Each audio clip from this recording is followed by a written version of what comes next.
That's the UK. The Winona Wait, we don't know this has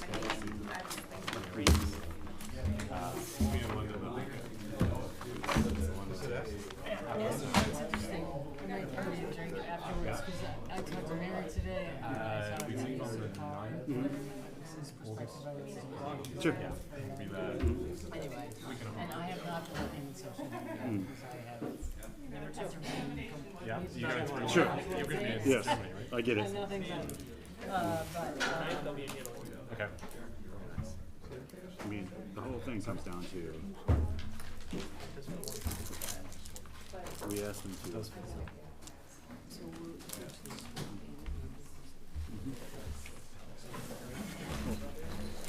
Sure.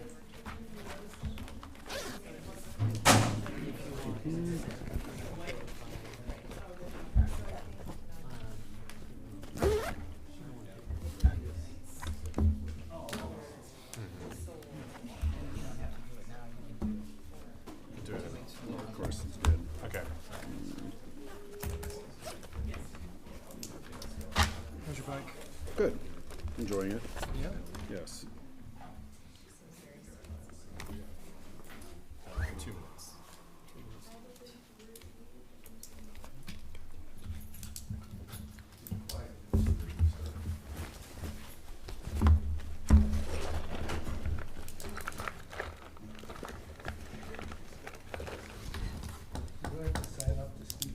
Yes, the form is right behind you with the pencil on. Thank you.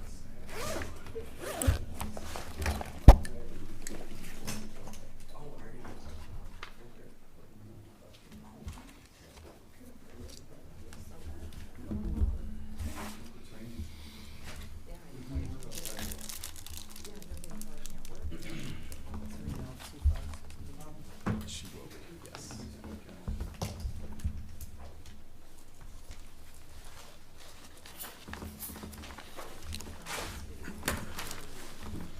I don't know if you saw the public comments that I sent through today. Did We'll get you, It goes to them, but I'll take it from them. Thank you.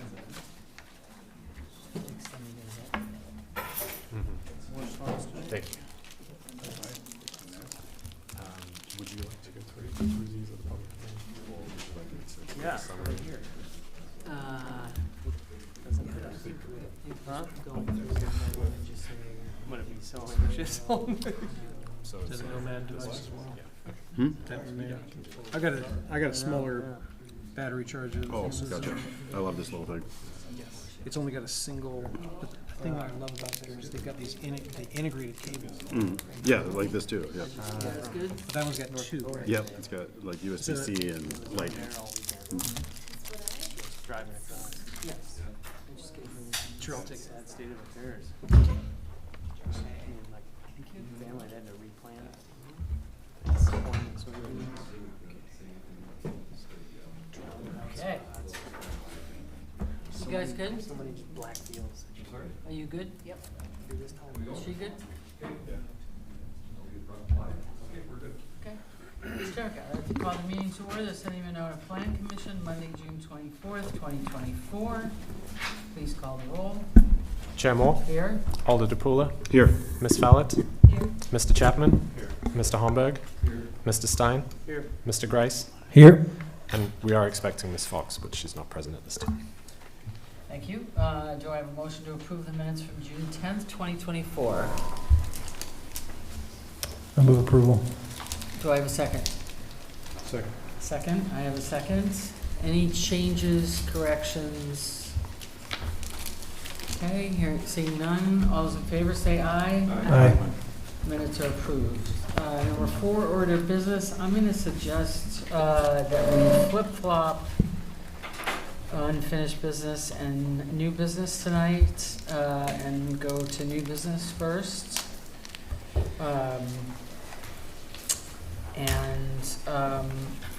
Before we do that, we want to go to number 5, appearances. We have a couple of people that have written in tonight that apparently would like to speak. Here's Sue Fox, welcome.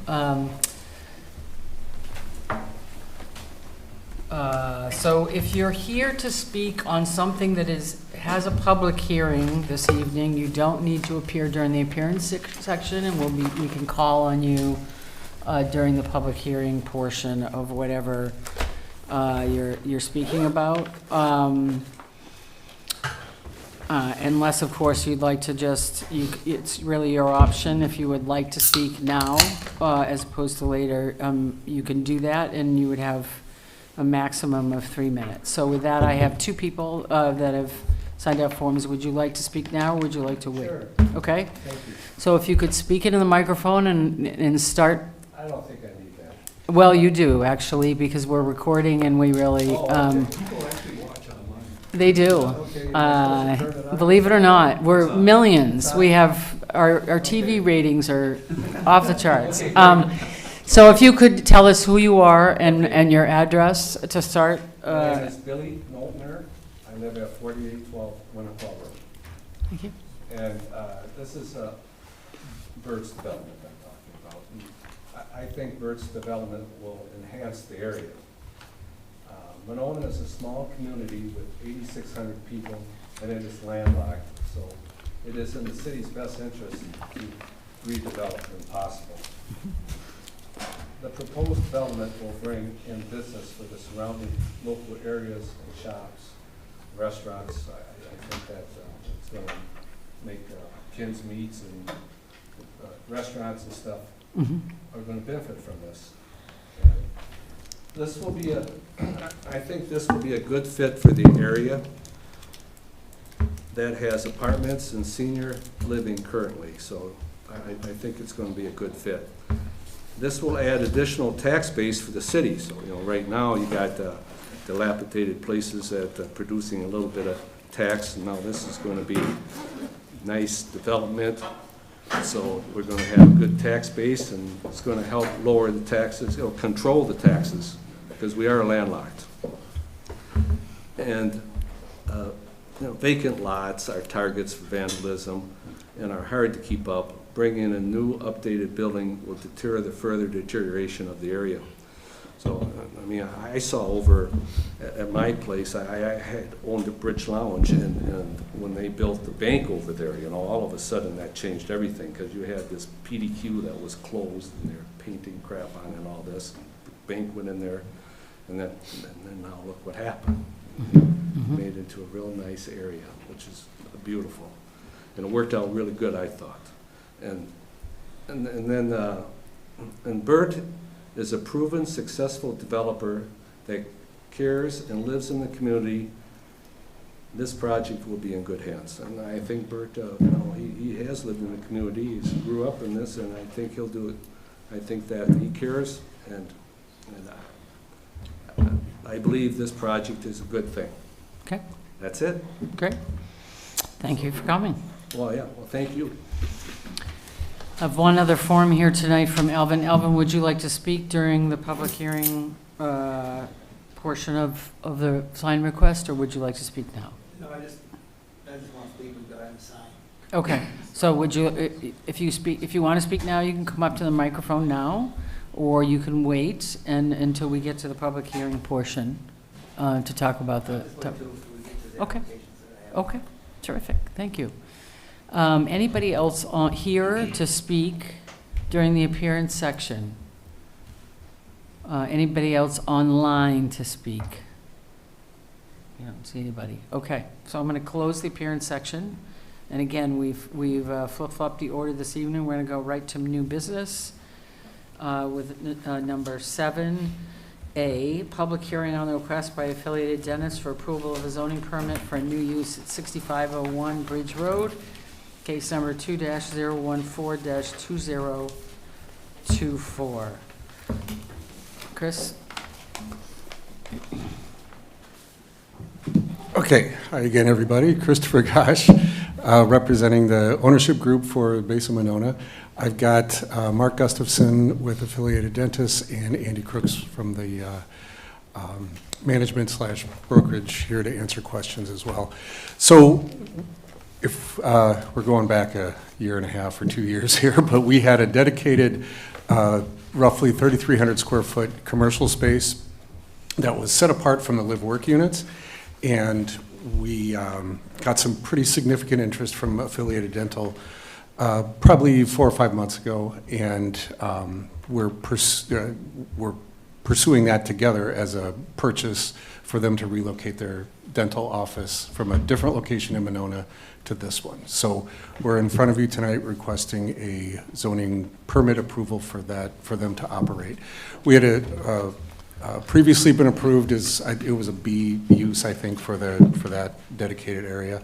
So it's consistent with that, and the actual envelope, the volume, none of that has changed. There might be a little shift on one of the doors on the south side facing the woods, depending on their final layout. But what we've presented to you is what they're planning on putting in there, keeping the main entry off at the Bridge and Broadway intersection. We just want to keep that, just sort of convey activity at that location. It's a pretty non-intensive use, but it's well needed in the community. And I know Affiliated and Mark especially can speak on that if you have questions, but they are very committed to Monona and really wanted to stay here. And they just, their existing facility will no longer be a facility in a little while. So I think you guys know about that. So if there's any questions or any other information you guys need, please just let me know. Great, thank you. Appreciate it. Anyone else want to speak during the public hearing portion of this piece of business? Okay, that being the case, we'll close the public hearing and go to number 7B, consideration of action on the request by Affiliated Dentists for approval of a zoning permit for a new use at 6501 Bridge Road, case number 2-014-2024. Doug? Thank you. So the request here is the build out of the dedicated commercial space at the base of development at 6501 Bridge. Affiliated Dentists looking to purchase and relocate from their existing space at 100 River Place. The zoning for this, 6501 Bridge, is zoned Community Design District, and the zoning permit is required given the new use, and that is what necessitates the Plan Commission review as part of this. The comprehensive plan classifies the property as commercial use, and sort of the expectation here for the CDD for the zoning district is that it will be a compatible mix of residential, commercial, industrial, or open space that realize the goals of the comprehensive plan. I did give a little more information in the staff report about sort of the history of the base of development. It's the 4-story mixed-use building approved back in July of 2022. Currently under construction. There are 29 traditional apartment units that will be on the upper floors, as well as 16 live-work units, and then the dedicated commercial space. So this is not a part of the live-work. This is specifically the dedicated space, be at the northeast corner, kind of closest to West Broadway and Bridge. And as mentioned, the space would be remaining the same. The staff report went through some elements, site design, circulation, and landscaping of some of those things. None of those are proposed to change, just very minor edits, potentially to the sort of the layout of the space, a door or a window or something like that, but very minimal. But again, the circulation and the presence at that corner still very much remaining. The main elements of the review is the parking. The review of that, part of the approvals did have this at, expected at 1 per 300 square feet for the 3,300 square feet. So 11 stalls of the allocation were dedicated to this use. Medical, dental, and optical clinics shall provide the same, 1 stall per 300 square feet of gross floor area. Given that this space does have a mezzanine, which would be just for staff only, but it is included, that does up it to 4,400 square feet, necessitating 15 parking stalls. The application materials go into a little more detail about the demographic of the patients, the expected duration of visits, which between 45 and 55 minutes. Parking being pretty dynamic throughout the day, of course, with appointments, and 16 employees expected during the peak shift. The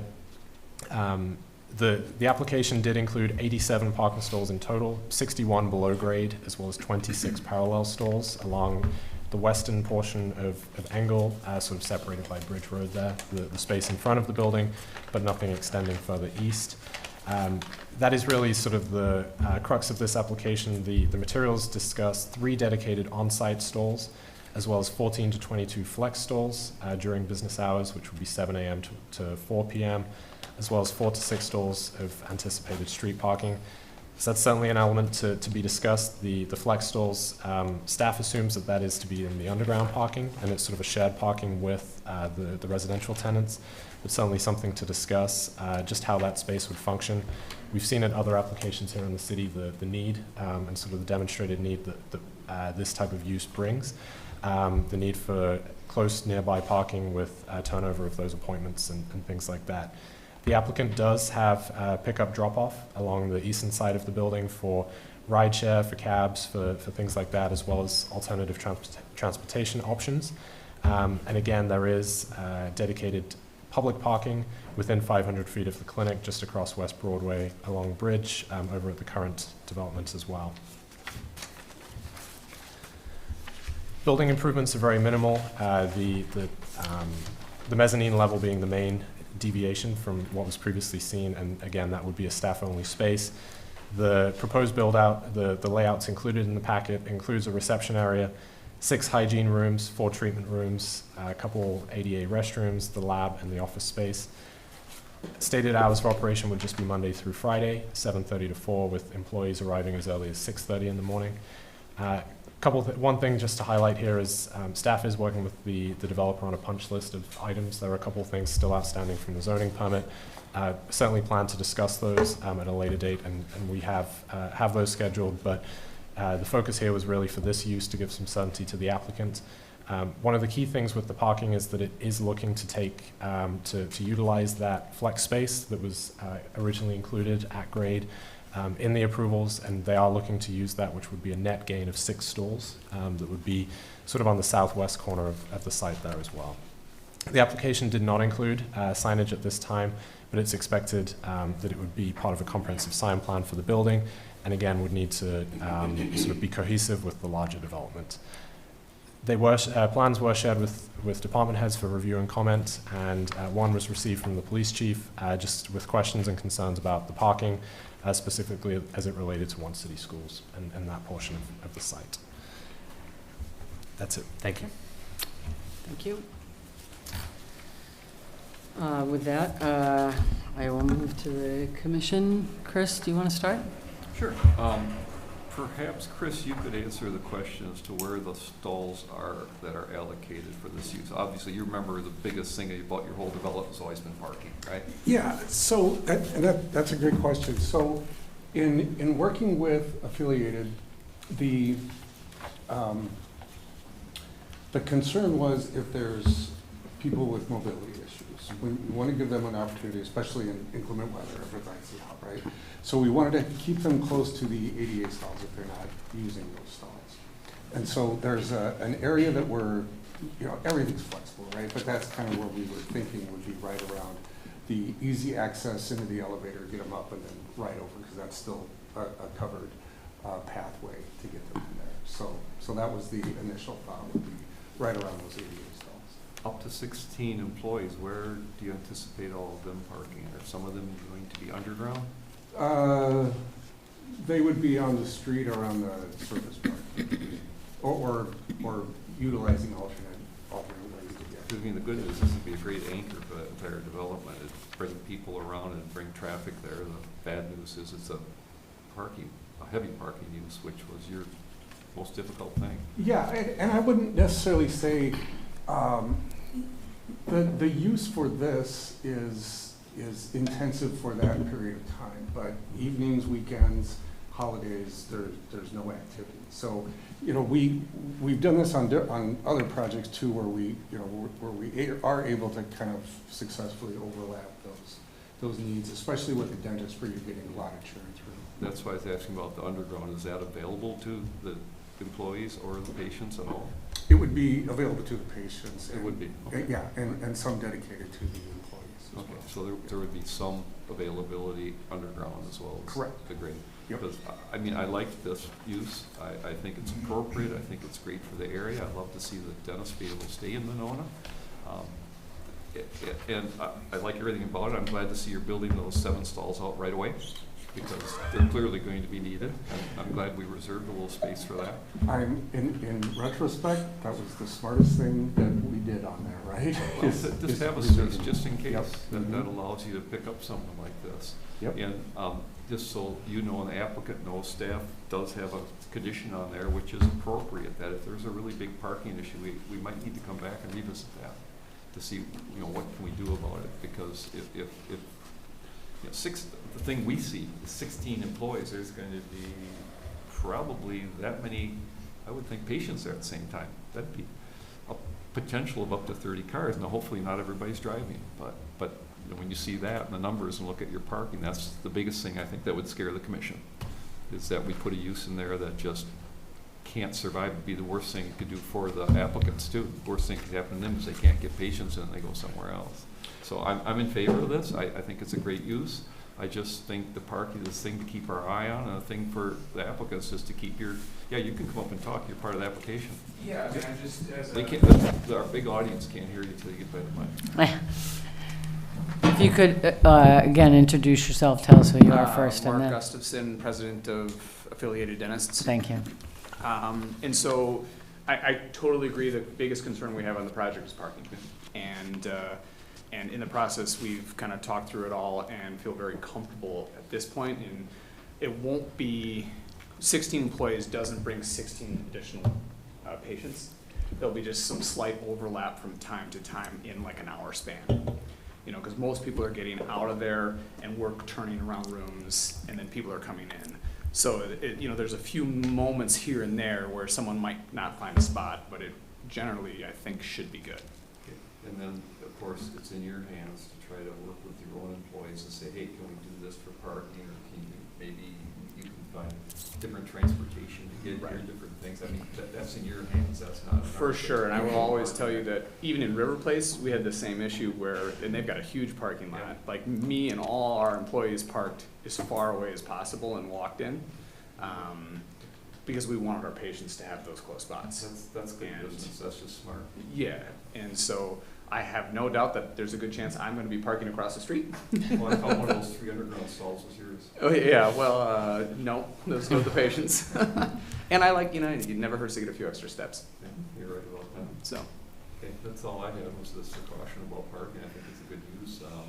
We've gone over all other conditions with the basic project, so I'm fine with it. Corey? I don't remember all of I remember us talking about parking a lot. I don't remember all the details, but I guess the one point that I would just have you be cautious of related to parking is there are the 16 additional live work units, and we don't know what those uses are going to be, but they may have customers coming as well. We had talked about whether they would be an attorney or a tax preparer, somebody who had their own business in their workspace, and they may not have a car themselves, but they'll probably have customers coming to the site. And so just being aware of that there's 16 potential other businesses that need parking as well. And so how we always plan to divide a lot of this up is where the Bridge Road and the street parking would be able to take care of those uses. Now, we'll be back before you likely 16 separate times for one of those live work proposals, right? So we've got a number that are queued up. We haven't made submittals yet until we get through this one, but over the next couple of months, I'll be back 16 times to go over every one of those potential uses. So I think we will have a significant opportunity to keep discussing through that. Okay. All right, thanks. So, Yeah, my only concern was parking also, and I think you've explained it well, and again, with the caveat that you'll be back if it does become an issue. I'm comfortable with it. It certainly is an appropriate use, and I'm happy that you're choosing to stay here in Monona, so. And I think it's a great anchor for this project. I agree with that also, so. We have so many, 60 to 80-year-old patients that if we had to go any more than, a half mile away, would be gone. You know, I don't know where the Yeah. capacity is to find it for them. Yeah. So we don't want that. All right, that's all. Right, John? There's a discrepancy in the square footage, and I think Doug, you mentioned because there's a mezzanine that isn't included in their table, I'm guessing in your table. 4,400 square feet basically against 3,300 square feet. But you said the mezzanine is for staff only, so that wouldn't impact any parking. No more clients, no more patients, right? And I hate being this guy, but if I go by the International Building Code, I wouldn't count them as, if it meets the definition of a mezzanine, it would be counted. Well, if there's patients up there, yes, it would. If there's patients Yeah, out there, but there you're would- saying there aren't any patients. there That's would what I'm not be saying. patients. Yeah, we're in agreement. Yeah. How do public access the underground parking? Isn't it secured for the residents? Yeah, it would be, so we're. So how would you get down there if I was a patient? Yeah, so we're working through a couple different systems, either there'd be a code that would be specific for each patient, or something, like an app or something that they could just, punch in that number, so there's a couple different options. And the residents know that there's public access to their secured parking? Well, we don't have any residents yet, but they will be made aware of that, yeah. Okay. Yeah. I guess my only comment would be that I think we're gonna hear this comment from everyone, and that's the concern on parking.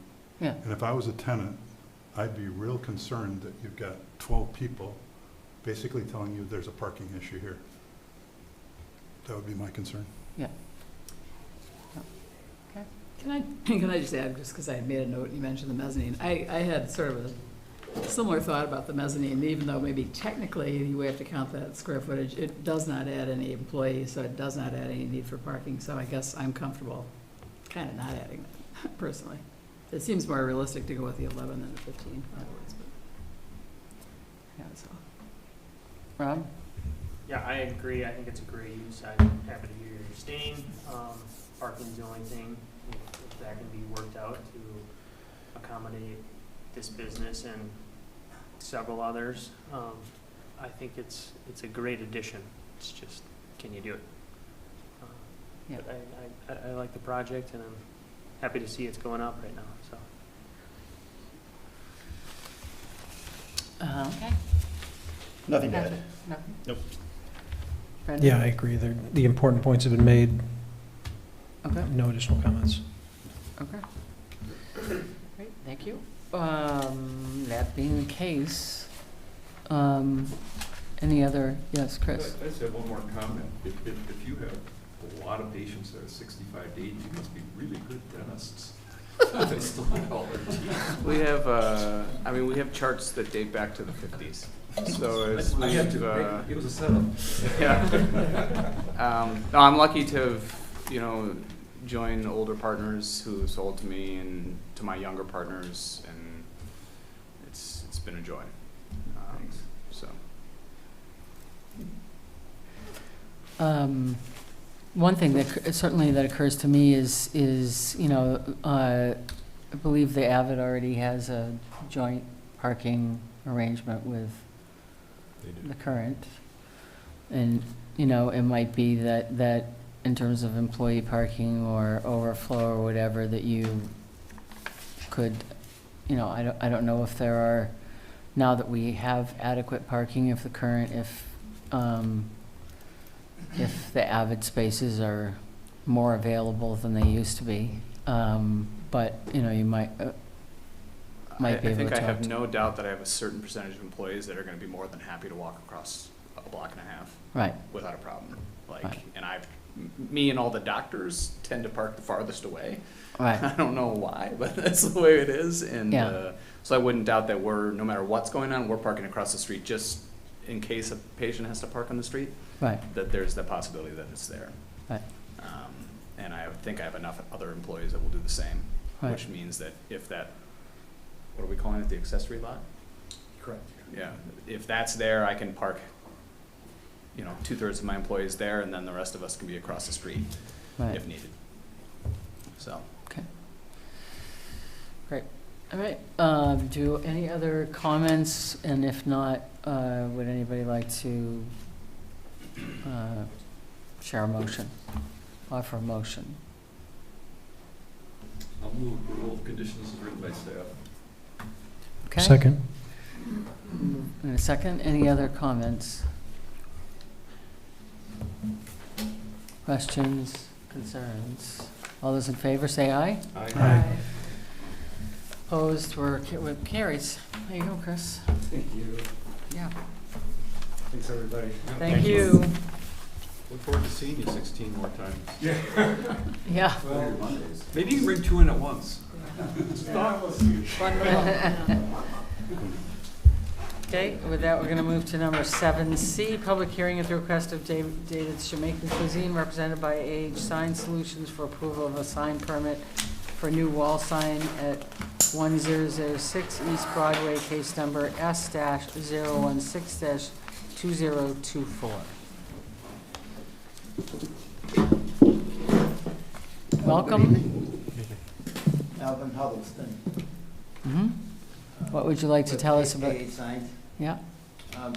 Dave was on Monona Avenue Drive for quite some time, and now he has moved there on Broadway. Mhm. He's interested in getting a sign that was somewhat similar to this older sign, which is the logo specifically with the boat, kind of give him a certain look that you want to carry on it. So there are two options, and I would prefer to go with option A, Mhm. which is one with the boat. And it has Dave, and then Jamaican restaurant underneath.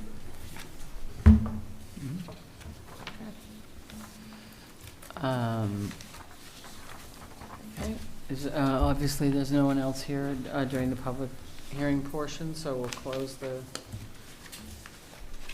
public hearing and move to consideration of action on the request by David's Jamaican Cuisine, represented by AH Sign Solutions, for approval of sign permit of a new wall sign at 1006 East Broadway, case number S-016-2024. Doug?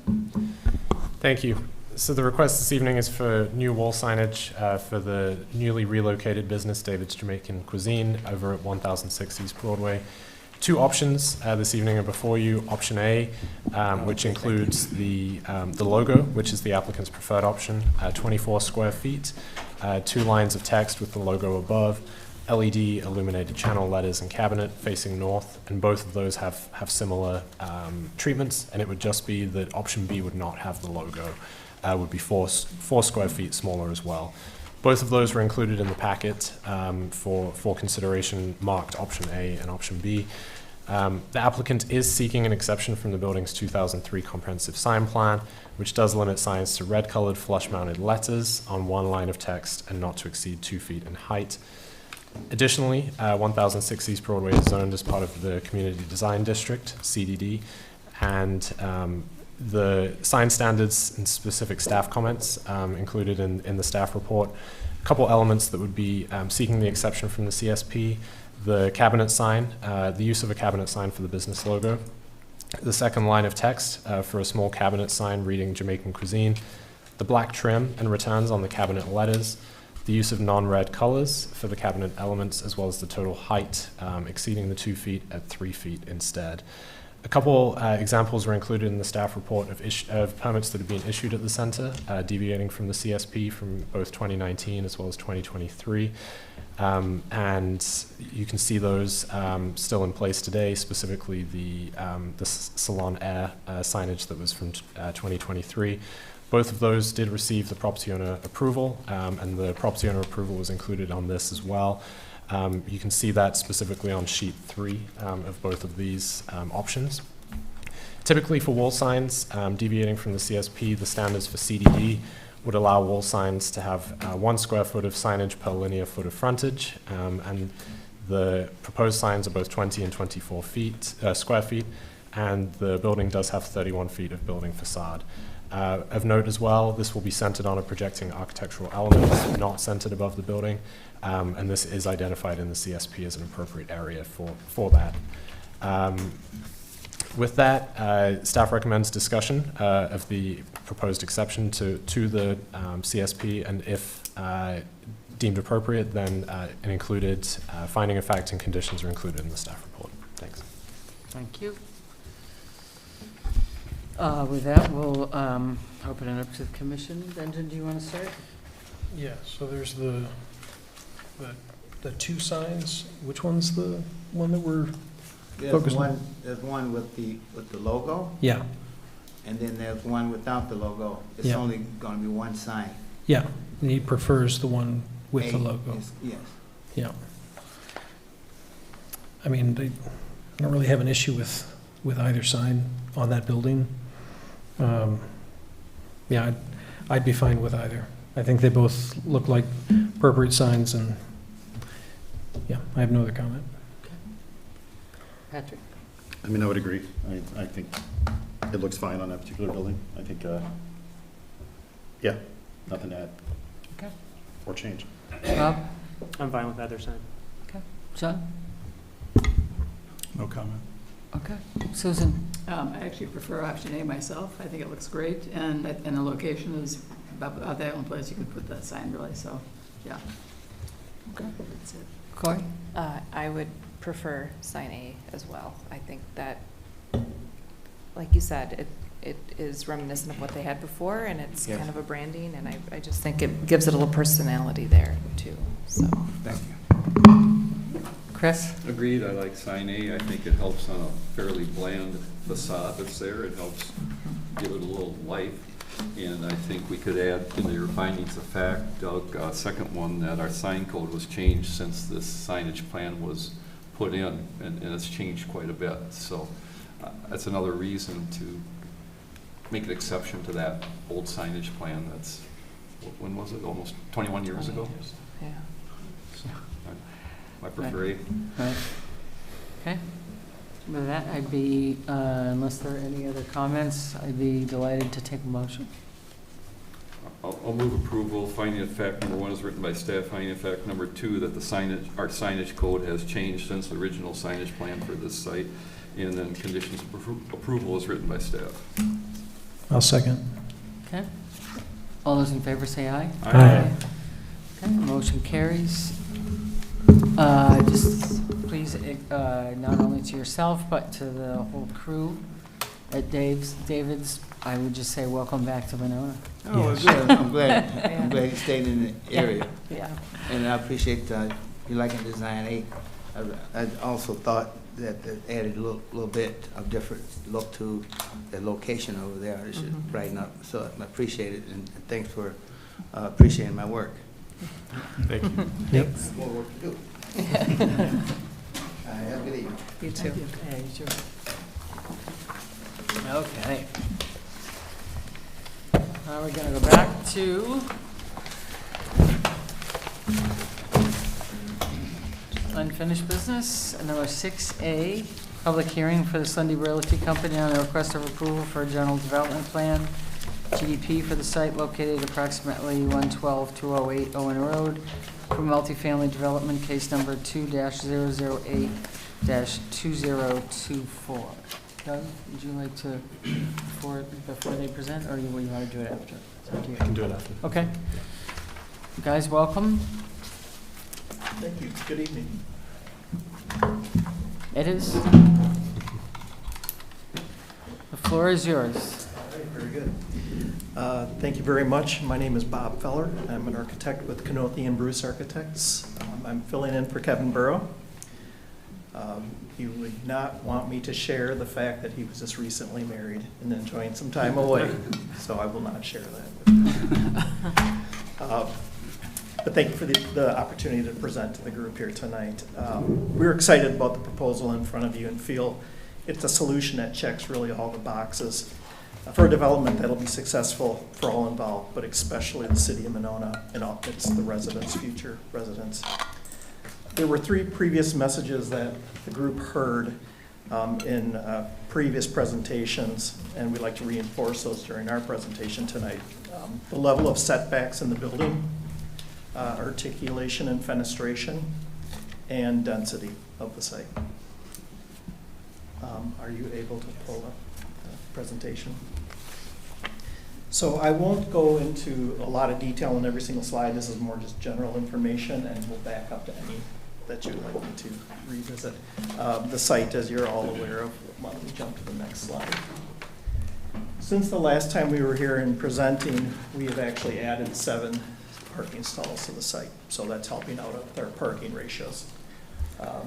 And I guess I wanted to reinforce with this the parking around the perimeter of the building. So we actually do have large, generous setbacks from the roads and adjacent properties on the order of 75 feet to the property lines or back of sidewalks and 87 feet to Owen Road for Building 1. And Building 2 is even further back from that, 86 feet from the facade to sidewalk and 99 feet from facade to Owen Road. Additionally, the plaza deck on the west side, it's a plan north at the top of the page for the U-shaped building. That'll have amenities to be used by the residents of the building, but it creates a pleasant buffer between it and the properties to the west of it. If we could advance to the next slide. Just demonstrating that the landscape plan has been adjusted for the 7 additional parking stalls and works. Next slide, please. And then just a photo collage of the amenities that will be offered within the community space on the west side of the property. It'll be raised pedestal pavers, combination of that, and synthetic turf to create outdoor spaces where outdoor activities such as bags or bocce ball, by example. Outdoor grill stations will be provided, outdoor lighting to allow the space to be transitioned and used day and night, obviously with a time limitation on that so that noise and such was not go beyond rest hours. And then outdoor gathering spaces such as the fire pit. Next slide, please. We colored up a floor plan here just to help delineate the variety of unit types within this. There's a matrix on the left-hand side. You'll see it's everywhere from studios, 1 bedrooms, dens, 2 bedrooms, and 3 bedrooms. So really we're providing a diverse option for unit types to the community. In the upper left-hand corner is the underground garage. So that has, on the lower left side, you'll see the parking spaces with the gray blobs in them. Those are 12 EV stations with the ability for that to grow as need in the future occurs. And in the upper right, we have plenty of bike parking and storage with the ability for e-bikes to charge as well. Next slide, please. This is building 2, so the building to the east side. I won't get into this because we're going for the PIP on the building 1, but much the same, a variety of unit types. Next slide, please. And then we brought along colored elevations to demonstrate that we heard the comment of treatment of the upper floor, that it was beginning to feel stretched out, maybe a little more monochromatic, and some interest to it, maybe a little too flat. So we really feel that the elevations, but more importantly, the renderings that are coming up will demonstrate that we have taken that design, we heard the comment and took the design to the next level and added a richness, another level of richness to the building. One thing that didn't go away was depth change within the building. I think you'll see that a trend lately in apartment buildings is that they're becoming more flat. Decks become almost bolted on structures to the building. And in this case, we still are taking advantage of recesses within the building, to create that play on the facade, allow for some change in material, but also provide some privacy for the individuals when they're out on their own deck or patio. Next slide, please. So this is the other side of the building. You can see the underground parking at that point. Next slide, please. So we have put together a pairing of renderings. You'll see previous designs, so this is what was submitted earlier. And then the next slide is the reaction to the new design with the new articulation on the 5th floor of color and material change, as well as the addition of the brown. So next slide, please.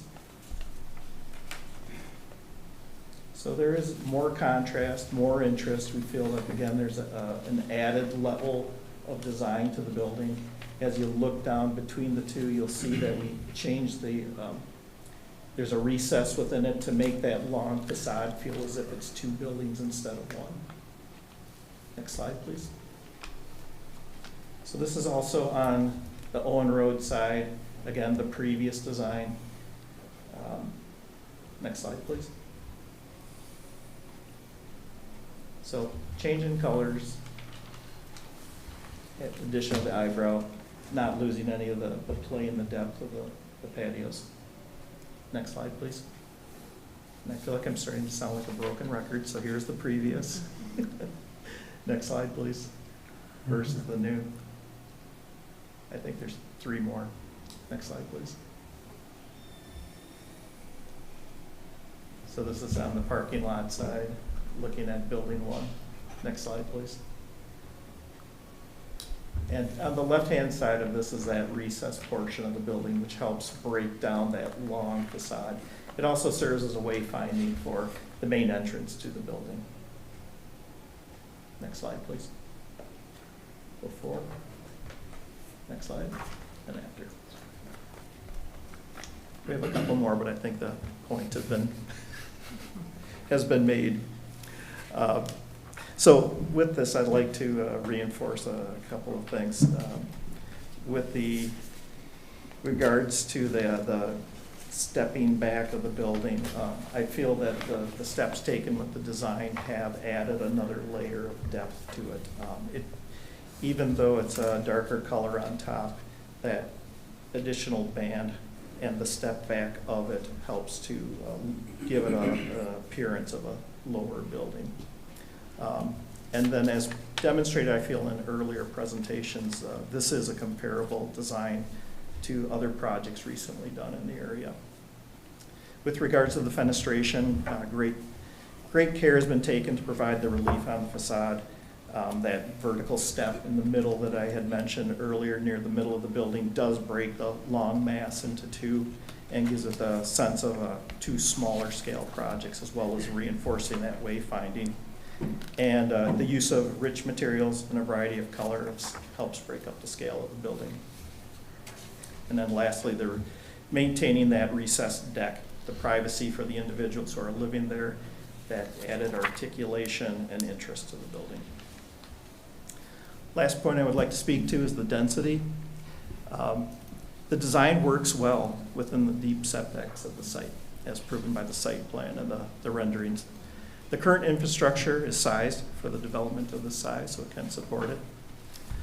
We are meeting the parking requirements at a 98.1%, so we're just a few parking stalls short of 100%, but we feel that the direction of what's going on with vehicles, the introduction of public transit and such, that's really is not a detriment to the project. We feel that it will not impact leasing or the experience of the residents.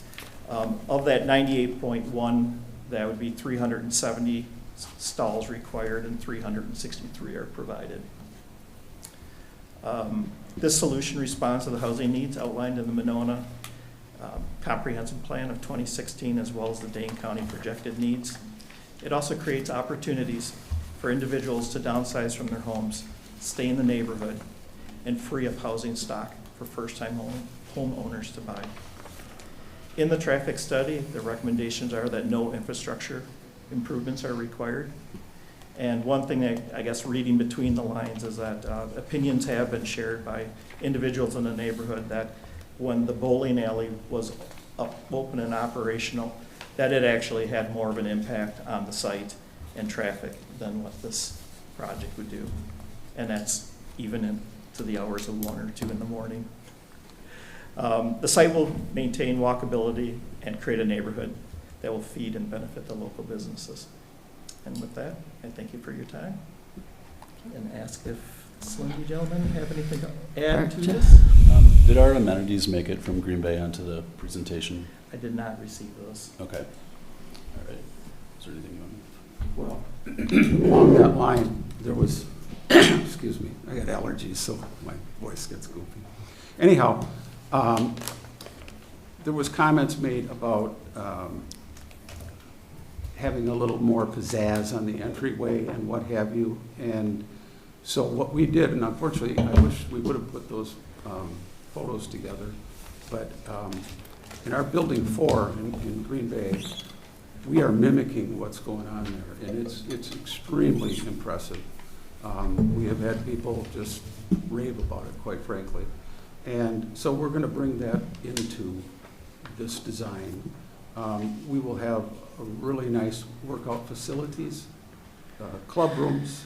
Our club rooms are used regularly by the guests and residents. This is going to be an impactful property for Monona for years to come.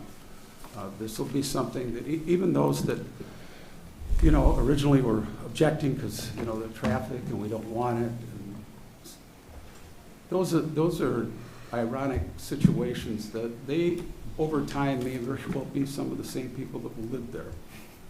We've encountered that at Monroe Commons. When we built Monroe Commons, my gosh, people are losing their minds. We want Ken Copps to stay. And they're the same people that go to Trader Joe's now and have bought condominiums in the facility. So change is difficult, I get it. I mean, I'm the same weird reactions. I heard there was a sidewalk coming down our street, and I'm like, what? I don't want a sidewalk here. But, you know, it's for the common good. Monona, I mean, everybody knows we're landlocked.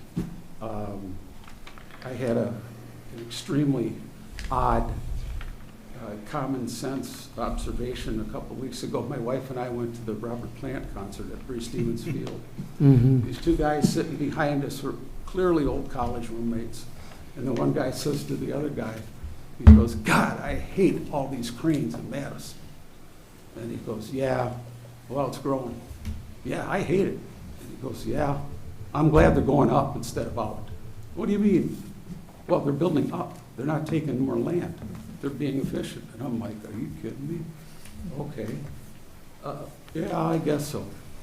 And he said, what are you going to do? Tell the people they can't move here? And I think about that in the context that people have told me that they have a family member that would like to move back to Monona. They went to school here. They've gotten their degrees here. And they're coming back home. They're in their mid-30s, 40s. Trying to buy a house in Monona right now is an absolute fiasco. The down payment requirements, you know, if you're buying a $400,000 house, if you can get it, you know, you're talking about, with a 20% down payment, $80,000 bucks. There's very few people that are in their mid-40s or mid-30s that can part with that kind of money. And even if it's a 10% down payment, that's still $40,000. We did the calculation on what happens if they lucked out and could come in with a 10% down payment. At current interest rates, their housing payments over $3,500 a month. And that's why we're seeing that people are very aggressively moving into nice apartments. They pick up a roommate, they're in there for $1,200 a piece. So it's something that I think will be a lasting impact to the city. We've adjusted the density to the extent we can. Ultimately, we're not in control of this project. It's the financial markets that are. And we've met with our local lenders, our national lenders. Even if this is approved, we are still a long way from getting this done. The financing impacts are enormous. And we've had local lenders tell us that unless you have adequate density, we're not interested. It's not going to pencil out. And so we've heard that loud and clear. Lake Ridge Bank is one that we deal with and have met with. Old National, they have the same song. We deal with a company called JLL out of Chicago. It's a large national joint venture equity company. They told us, what was it, last Friday we met with? Yeah. Last year, they did over 140 transactions. This year to date, 2. That's how hard it is to get these projects financed and done. So the density is, I think, welcome to the community for a variety of reasons. I think what we've tried to put forward is the best thing that we could present. And I'd be very, very proud and pleased to have this project here, and I know others would as well.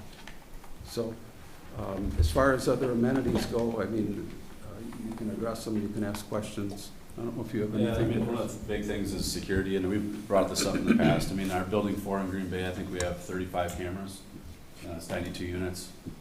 So there's hallways that we see, there's stairwells that we see, there's just. We see everything. You have to, and people rely on you, because some people that move here are coming from challenging positions, whether it's a divorce, family dynamics are changing, and they rely on safety. And so we're pretty proud of that we can offer that. Well, the truth is, if right now we wanted to see what's going on in Green Bay, we just pull it up on our phone. So it's a tight ship. We want it a tight ship. We want it safe, and we want to do it. So that's Great. that's my song. Thank you. Appreciate it. With that, I'm going to, Thank you. So I was going to share as part of the public hearing, I did receive some comments. A couple of these came in just after the previous hearing, I think back in April, and so I had shared that these would be read out and sort of included in the record at the next opportunity, which would be this evening, and also received some more comments as well, sort of closer to this meeting with folks that have had a chance to look at the new materials. So I'll run through these. These were all shared with the Commission earlier today, the full copies of the letters. So just kind of high level, but I will run through them, and they'll of course be included on the record. So the first is from, and there's probably some bad pronunciation here, so apologies, but Rita Dorxis of the Subway on Monona Drive, expressing support for the much-needed residences that would be affordable to local workers in the community. Mitch and Dawn Marks of the Silver Eagle Bar and Grill, very impressed with the project and can't wait to welcome in new potential customers to their establishment on Monona Drive. Shopco Optical, the senior real estate manager, Ben Hawk, expressed support for the development, shared that it would be beneficial to the community as well as the center and other businesses within the city. Scott Krakinski, the vice president of Horizon Development Group, who owns the adjacent property, Frostwoods Commons 1 and 2, fully supportive of the project, comfortable with the building setbacks and design elements, and welcome the change to the area. Gary Fraboni of Fraboni's, that is next door on Owen Road to this, to the development, expressing full support for the development, the greatly needed housing developments and improvement to the area. Greg Palachek of Summit Credit Union spoke at the last meeting but submitted support as an adjacent property owner to the Owen Road development, shared that it's much needed improvement and support of the revisions that were submitted. Joe and Rita Klinsing of the Off-Broadway Draft House and have previously owned other businesses here in the city as well. Excited about the proposed development. They have noticed many vacant retail spaces up and down Monona Drive and welcome a development that caters only to housing. Andy Gunlock, a Monona resident and owner of Anytime Fitness, supports the project and the expansion and progress that this development would bring to Owen Road. A resident, Mark Steinbuck of 300 Cardinal Crescent, so very close by, shared some concerns, and this was back in April after the pre-hearing, shared concerns about the parking and echoed some comments about the hopes that this is not a drain on the neighborhood and public resources, and specifically the street parking there. And a couple of comments were received from Jeff Wagner, who is, I'm going to go through a couple pages here, a homeowner on 302 Owen Road, again very close by to the project, shared some concerns and objections, specifically about the height of the building, a couple apprehensions as well. One of the questions that he would like to ask was the possibility of locating Building 1, the Village Lanes, closer to Monona Drive and further away from the single-family homes that would be to the west of the site. Also discussed the possibility of possible flipping the phasing of this and working with the strip mall first rather than the Village Lanes site, greater density there, and then maybe stepping down at the second site, at the Village Lane site to the west. And they were the comments. So again, they were shared with the commission and will be entered into the public record as well.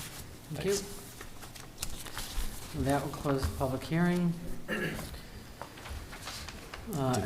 sorry, did we have any others? Yeah, do we have anybody else here to speak during the public hearing portion? They're with us. Oh, okay, thanks. Sorry. Sorry? Thank you. We're good.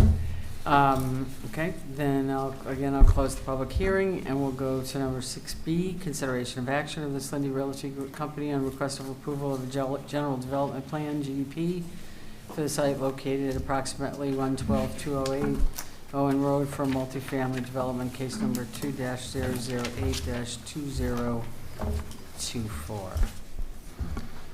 I think we're gonna start. John, would you like to start tonight? Yeah. Sure. Can you, we're speaking to phase 1 and phase 2, the complete development, correct? Correct. Right.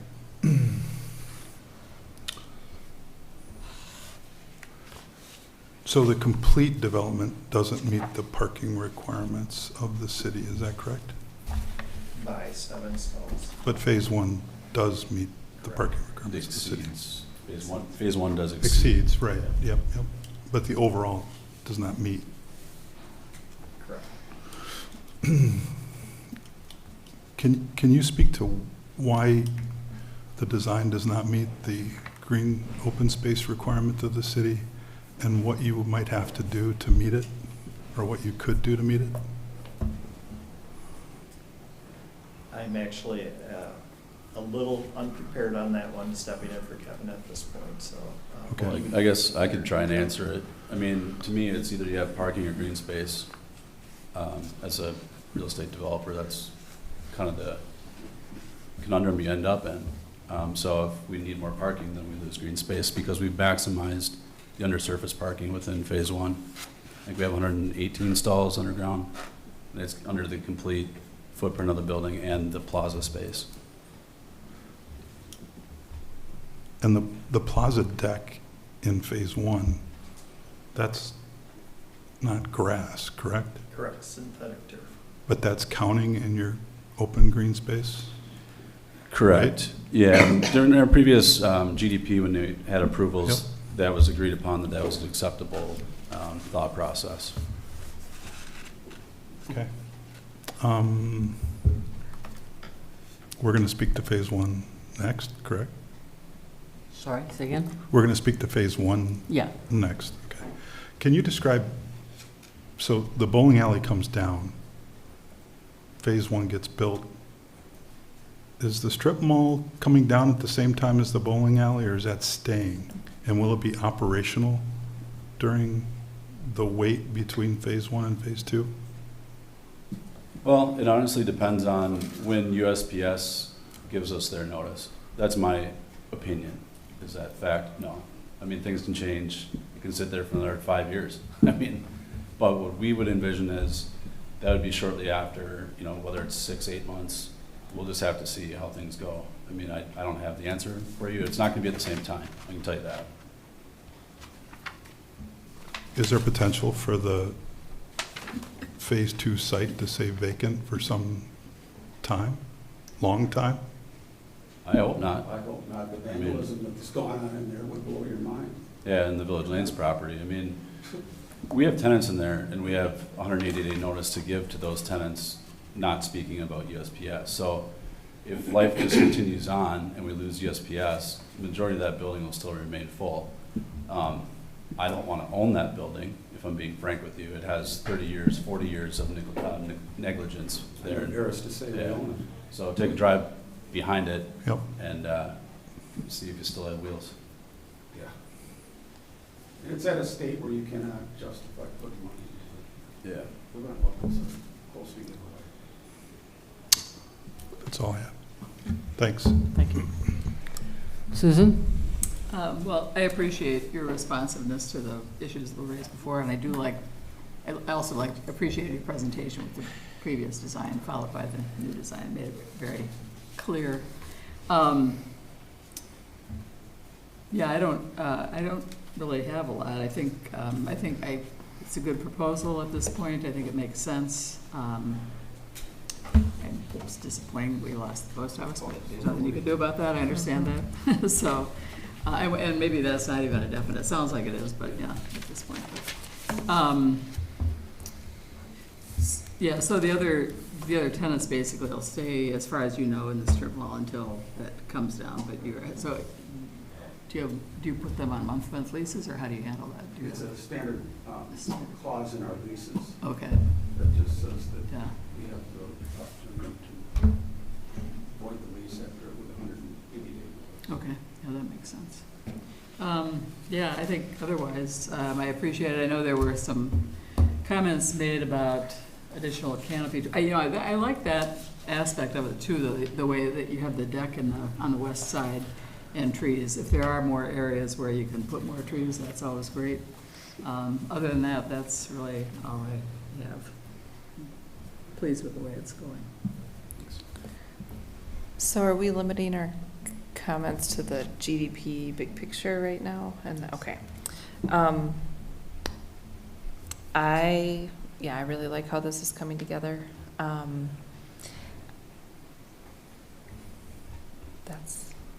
That's something for later. One thing I'll say about the open space is we have in the past been a little flexible with the percentage if there is some additional amenities and some different kinds of landscaping, because a lot of the smaller shrubs and grasses don't count as points. So they have a lot of that. So they're doing a lot of really more, well, whether they're native or not, but they're doing a lot of landscaping, and they have the amenity space. And so we did take that into account when, as I mentioned before.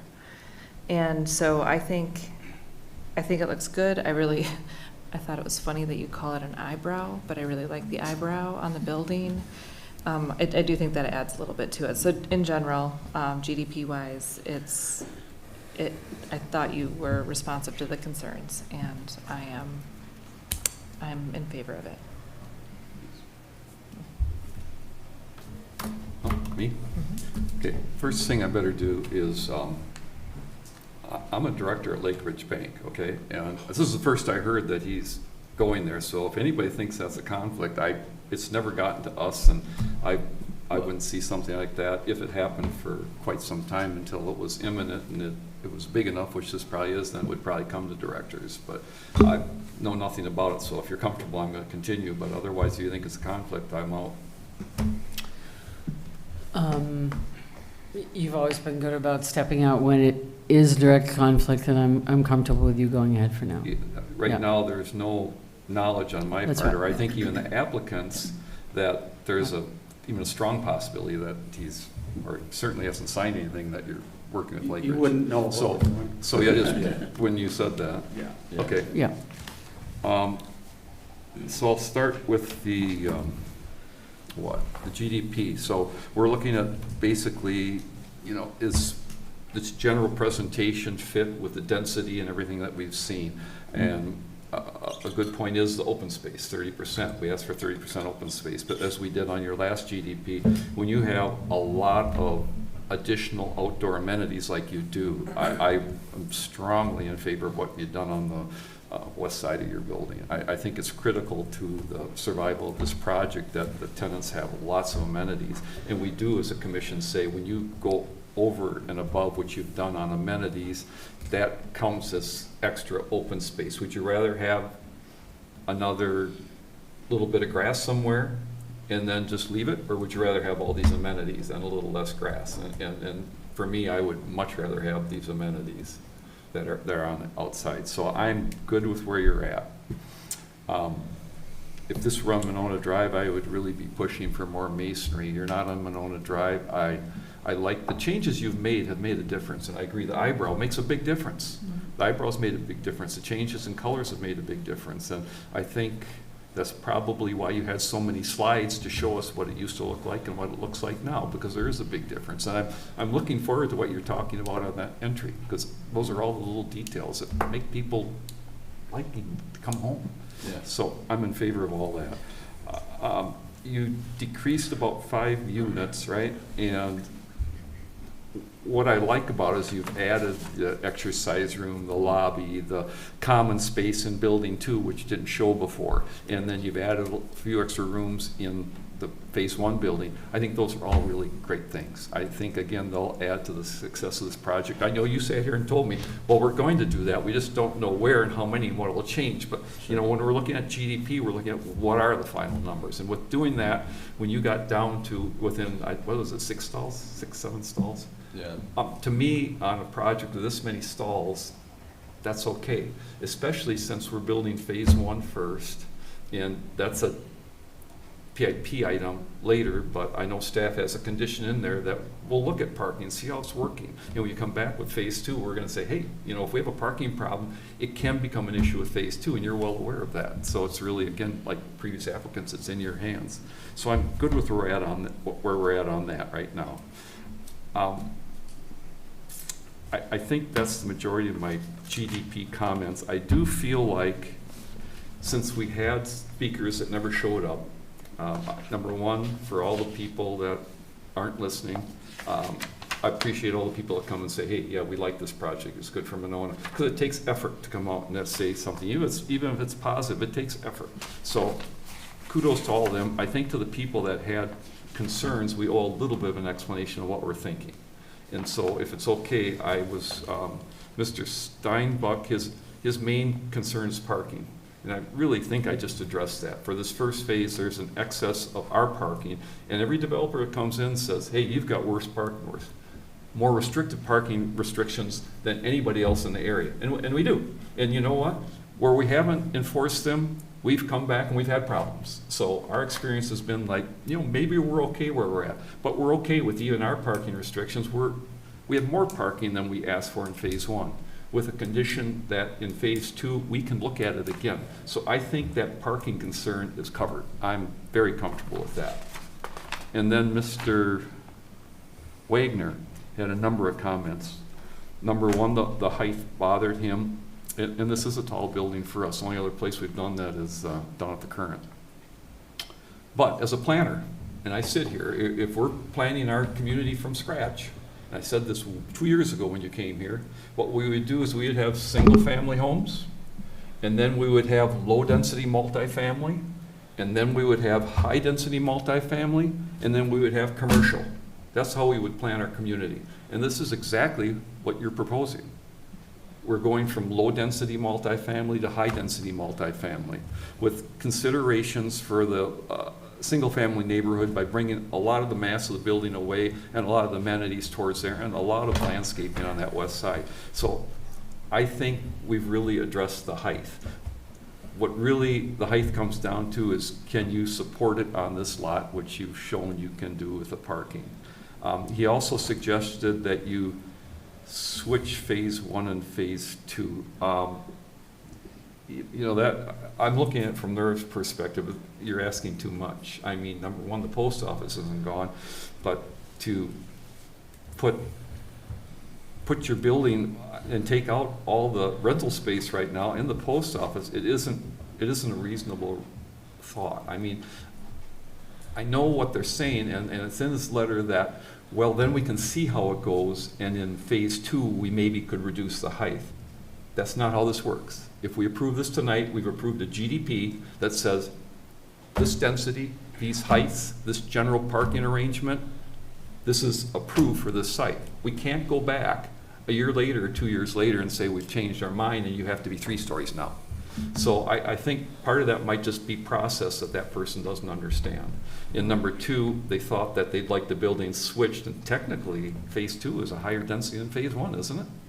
Yeah. So really the higher density building is actually away from the single family. And then their last comment was on the water. I'm just saying all this because I don't want them to think we're not looking at all this or taking in consideration what they say. We take it really seriously. Was on the water. And we make the applicants go through a lot on their water. This is if he ever comes back and looks at this is a copy of their water study for what's going to happen to this area, and we review it. Our city consultant reviews it, And I understand that there's a flooding problem on Owen Road in that intersection. Right now, they are a pretty much fully paved site, and it's all running off in Owen. They're controlling a lot of their water in this study. They have a huge, really expensive underground storage and detention area that will slow this down. It'll attenuate the water. In fact, the overflow from there can get here, but a lot of that water will have to infiltrate, and it won't even get there. So what they're doing is what our ordinance asks for. When we have an area that's a flooding problem, we ask for that area to all take a little bit of that away. We can't make an existing building that's built to do that, but when they come back and apply, we say, you've got to take some of your water away. You've got to take your fair share of this and quit pushing on somebody else. We've asked the applicant that, and they've performed, and they've done it to not only our ordinance, but within the county's ordinance, which is actually more restrictive. So all I would say to those people is we are addressing this, and that the impact of this development will be less than what's there right now as far as water runoff goes. And I think that's an important note for us to have out there.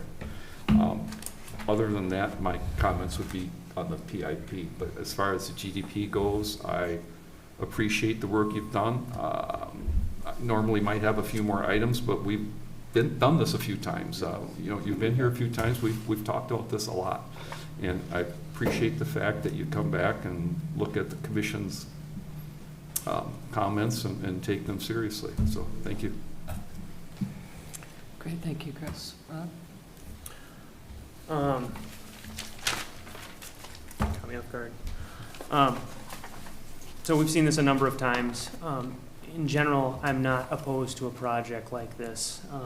I support a residential development here. I think it's unfortunate that we can't have commercial. I understand the issues with that. I think the building has come a long ways. I'll go into detail at the next one.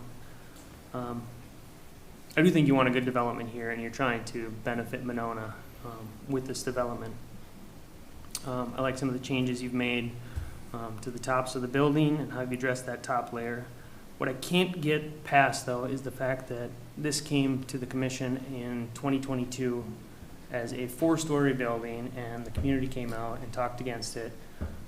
We reduced density, and then you came back, and the commission, at least the 3 on the end over there, and the chair here, we're all on board with that on a 4-story building, and we reduced density from there. And now you come back in 2024 and you add 43 units and a story.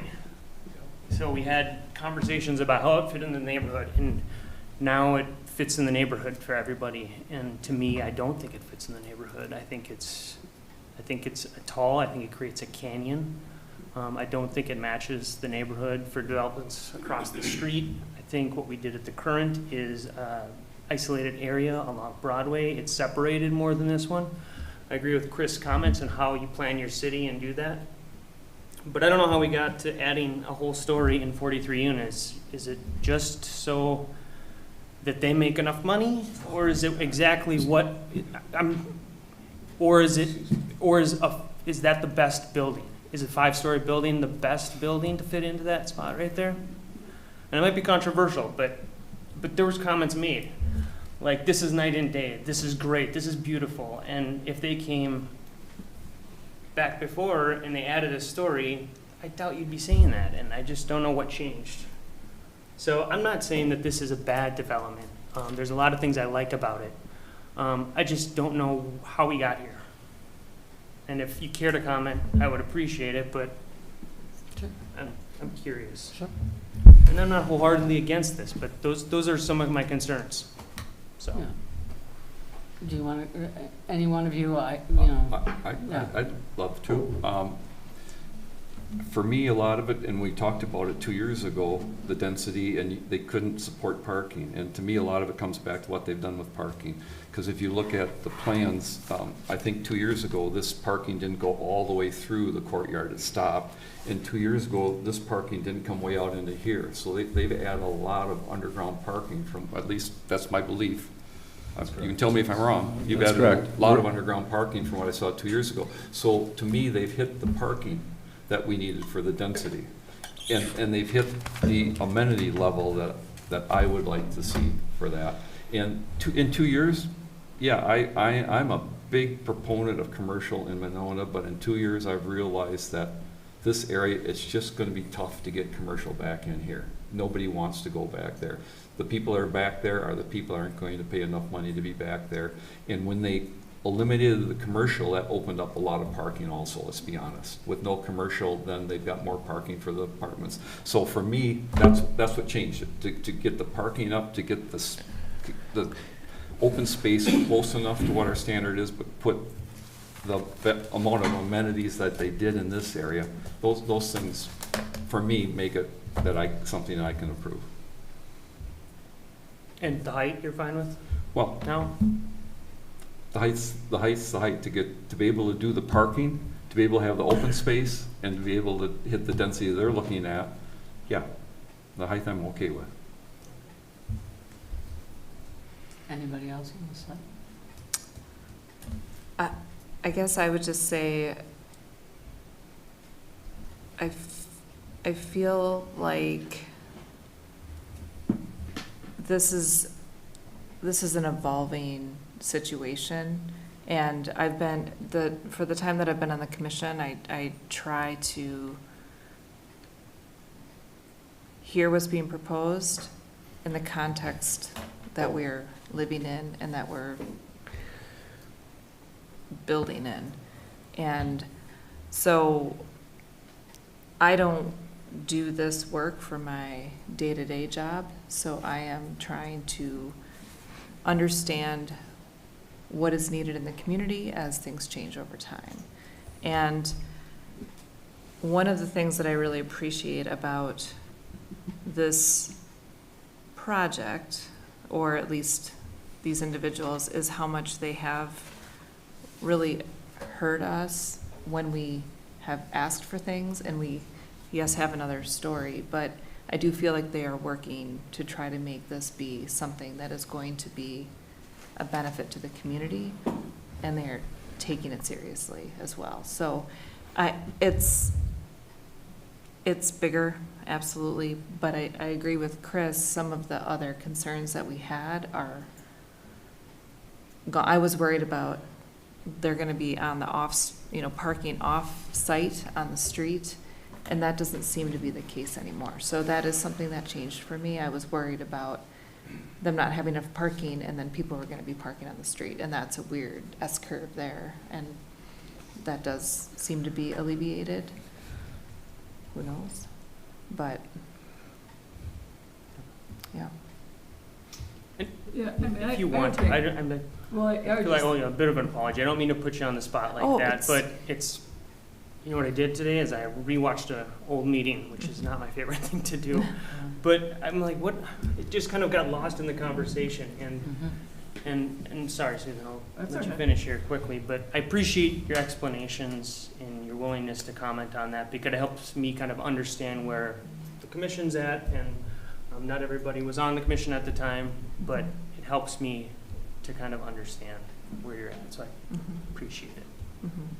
well, I think the word evolved is one I would use as well, and I think, I had a lot of second thoughts about where we were with the last one, frankly, because I thought it was a pretty good proposal, and we were concerned about more of the parking, but I had regrets afterward that it didn't go through as cleanly, and I think in the couple of years, I've thought more and more about the need for housing, and I know I've heard the council talk about, and the Dane County report talk about, when you're landlocked like this, going up becomes something you have to think about. At the same time, I think you do still have to watch that. I mean, I don't want to create tunnels everywhere either.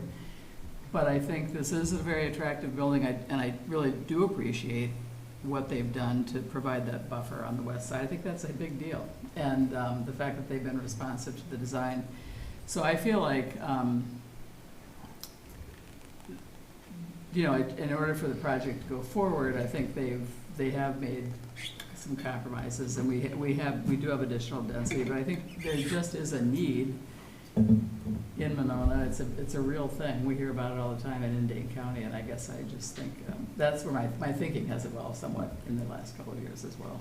So it's not like magically something changed overnight, but I think when you look at the context of the financial situation that they're in, and that you know, to even get financing, and whether that's something we're supposed to consider or not, it's a real part of it. And I just think, I think in the end, this is a good project, so I feel comfortable about it. But I appreciate you raising that. I think it's a legitimate thing to raise. Well, again, Chris? I just want to thank you for allowing us to have this, because this is the way a commission should work. We don't always agree. Right. And to be able to have a discussion back and forth, we rarely do that. And I think this is really productive. It's, you know, if somebody's watching this, we all say one blurb and then we vote on it. I think we should have discussions. We should argue about what's right and what's wrong. We should argue about if this is appropriate for Monona. So I think this is awesome. So thank you for calling us out on that. Patrick has his hand up. I'm too. serious. Yeah, no, I appreciate you raising it too. Yeah. Patrick, got to come. Can I? Yeah. I want to finish. What's that? Did you want to go first? I just want to finish my turn. Yeah, go ahead. But if you had something pertinent to Well, my comments. No, go ahead if you want to finish your turn. Go ahead. Okay.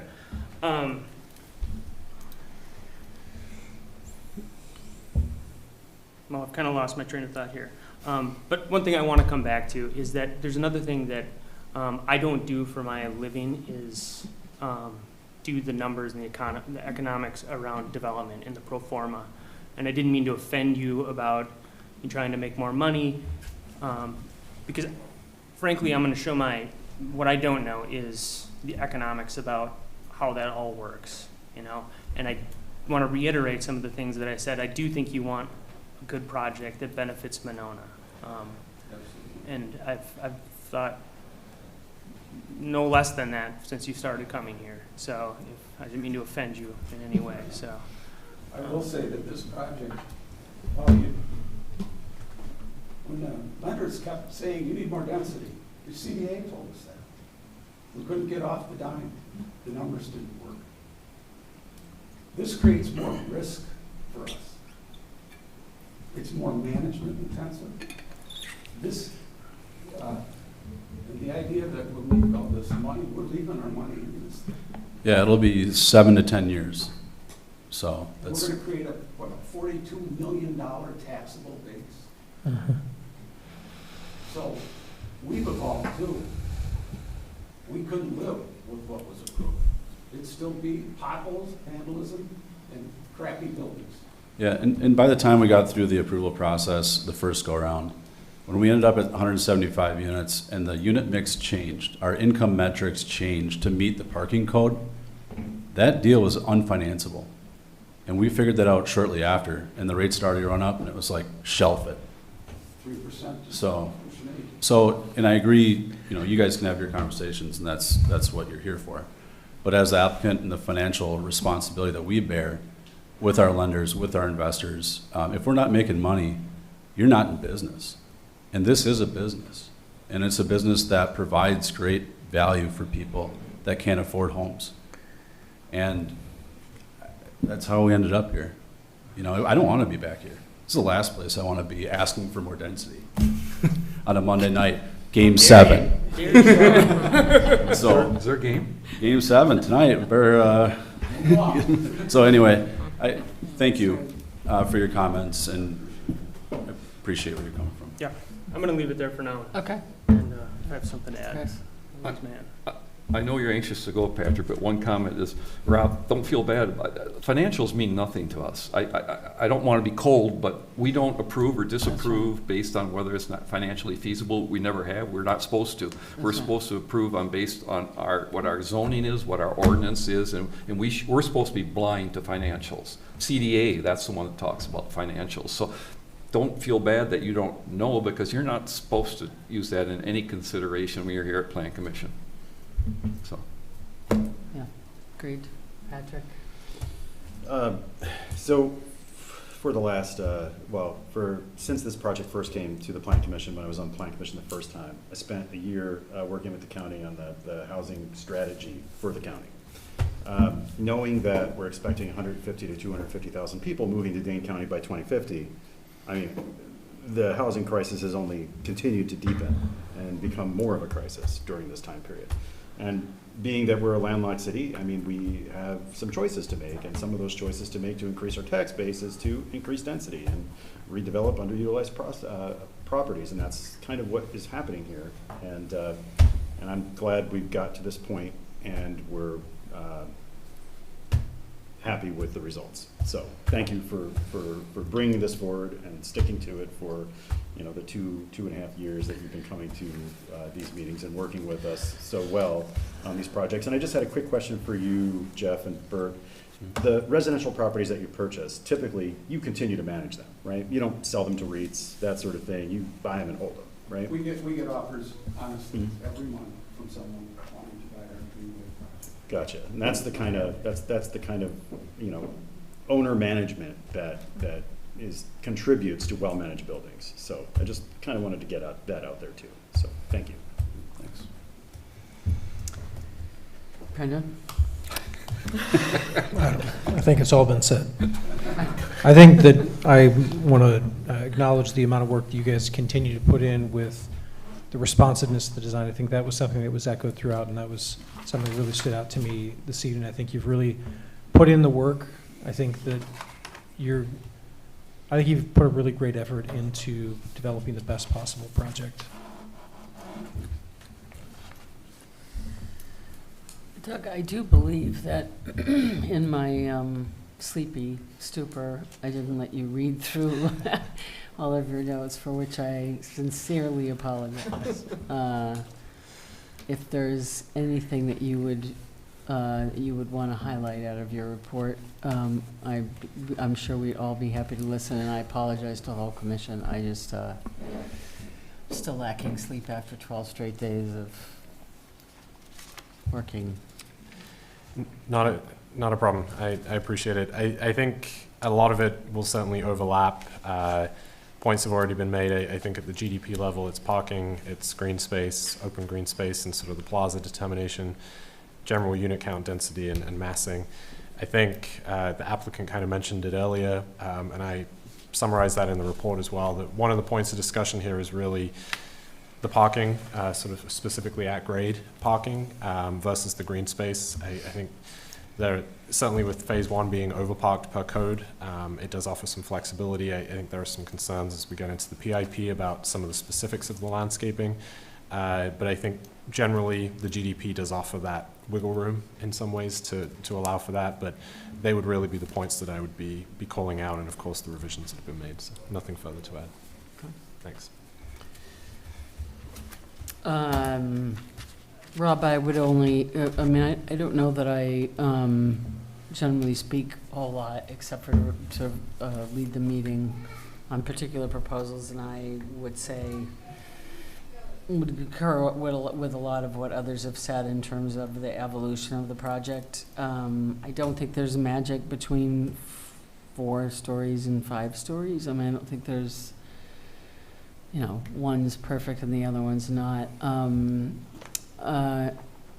And while I was disappointed in the drop off in terms of workforce housing, in my own study of that since they were here the last time, as well as the financial figures, I mean the potential rents that I think Jeff shared the last time you were here for some of the smaller units, and you mentioned it again tonight, you know,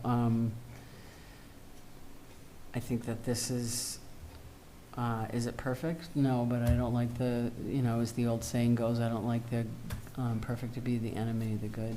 And I think there's a lot of things to like about this. So I'll leave it at that. Is there anything else that anyone here wants to say? Just to put a bow on it, again, I appreciate all the comments from the commissioners, and yeah, have more of a discussion and dialogue probably would be better for this commission as we move forward. But I appreciate it because it helps me have a better understanding of where other people are at, and makes me feel more comfortable about the project, because I've never been opposed to the project here. Corinne, evolution is probably the best way to, Right. so, thank you. Yeah, and I was just gonna also mention, Chris, when you were speaking of the individual who wrote against it too, around could you do phase 1 and phase 2 flop the tube? One of the other things that occurred to me is I didn't watch the meeting again like Rob did, but I do recall that one of the concerns for the immediate neighbors was that there are a number of people that have been parking in the lot, the bowling alley lot, in that in that corner. So I think that they probably were thinking, oh, well, if we could get the east side done first, at least I'd have easy parking still. And I don't blame them for even though, as you said, it doesn't make sense for other reasons, including the fact that you've got active leases in the strip mall where the post office is. But I'm guessing that that's one of the reasons. It's further away, and I know there are some people that park in that lot. I don't think that would work. I've been going by there a lot, and I think they're policing their parking lot a lot better. I don't see many people parking there anymore, not like I used to. We've told them. You have told them? Yeah. Yeah, Well, I've noticed a lot less parking in your lot than Yeah. I used to. Yeah. Well, it's frustrating when you're paying quite a bit a month for something and other people use it for free. I will say, can I make? Yeah. I talked to every owner of the adjacent properties. Craig Havlin said, good luck, I hope you get this done. He's the guy on the corner. He's seen 301. 301. Next door is Tony Tucci, says, sounds great, I'm sick of looking at the back end of that ugly building. That's a quote. Billy Noltner, as you know, showed up. He's been after me, when are you gonna get this going? It's terrible, we're sick of seeing it. So I know there's a lot of, I didn't do much canvassing. To use that word that one gentleman used, he said he canvassed the neighborhood. We just thought that people would appreciate and enjoy it. Right. Well, since then, I've been doing my canvassing, and I'm telling you, it's loud and clear. They want it. Yeah. So, There's probably a few people with lost tires and potholes in that lot. They wouldn't mind having it there too, right?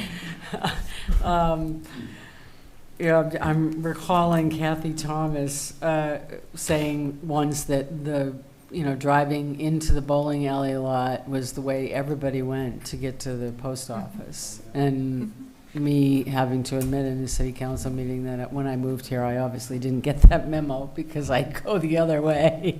But it's only gotten worse. And so anyway, with that, yeah, Chris. I have one question that would pertain to GDP I forgot to ask. Do you charge extra for the underground parking? Yeah. I assumed you would, most places Yeah. do, because as we know, we're going to watch the parking and how it works, and you have the ability to control the parking, because if you charge too much and everybody parks up top and there's no parking left, that will create an issue. So it's really a balance of It is a what they balance. can afford, and that's really not in our hands, that's in your hands, because if that underground is half empty, it'll create a parking problem up top. Yeah, and I totally understand where you're coming from. In our Green Bay property, for example, our 2 bedrooms, we require them to take a parking stall. It's not optional. Okay. And if you're in a 1 bedroom and you have 2 cars, you're taking a parking stall. Yeah, okay. Or the lease isn't getting signed. So we can control that rollout of the parking. I just thought that bared mentioning, because it's not something we're going to say you have to do, but But you you're right on. control how the parking will end up Yep. on what you do. And if we don't have adequate parking, then we suffer again, because our residents want parking. Right, right. So, And then one other minor thing I was going to mention, because it's kind of a GDP thing, is I'd like to keep that both south pedestrian sidewalks active in your final plans. I know the one to the east is going to, it may or may not line up with a parking stall or something, but I see your residents are going to want to walk through your parking lot, hit that sidewalk, and get that sidewalk on the place to the south. You can get up to Monona Drive. So I just think it'd be good to maintain that, and since that's a connection, it would be an item for GDP. I don't think it hurts you or helps you. I just think it's one more avenue for pedestrians to get over there. Looks like it might go on a stripe. If it goes on a stripe, that's perfect. They'll walk between cars, and maybe there won't be a car there. But it gives them one more place where they don't run down your grass, and they know they can go. Yeah. Yeah, and as I think you know, we've recently signed or in the midst of signing the contract with Madison Metro, and the bus is gonna be going That's for sure. by there as well, so, so you might wanna, it is, yeah. So, the city council approved that about a month ago, so, yeah, it's just going through. So, there'll be a bus going through there, and a bus stop fairly close. The bus stops, can easily be had, by Doug, because Mark Whitaker, the finance director, has a map of the steps, so, so with that, do we have a motion? Yeah, Can I make a comment? yes, John, Since we're responsible for following our ordinances, yes, my understanding is that the current open green space ordinance yes. does not include language about amenities. Is that correct? It is not. So I think we should consider adding that to the language Mm-hmm. to make it more clear. Right. I'm not opposed to it in any way, but currently it doesn't account for if I have a grill, I can disregard the green open space by 10% or something. Do you know what I Right, mean? right. I think we should consider doing that. Right. We typically, when we are deviating from the ordinance, which I'm gonna guess might come up in the motion, we typically have findings of fact as to why we're making the deviation. Yep, Yeah, the finding of fact, staff wrote number 3 addresses it. right. Yeah. I'm just saying, as a designer, Yep, it allows you to almost disregard right. the requirement. Yep.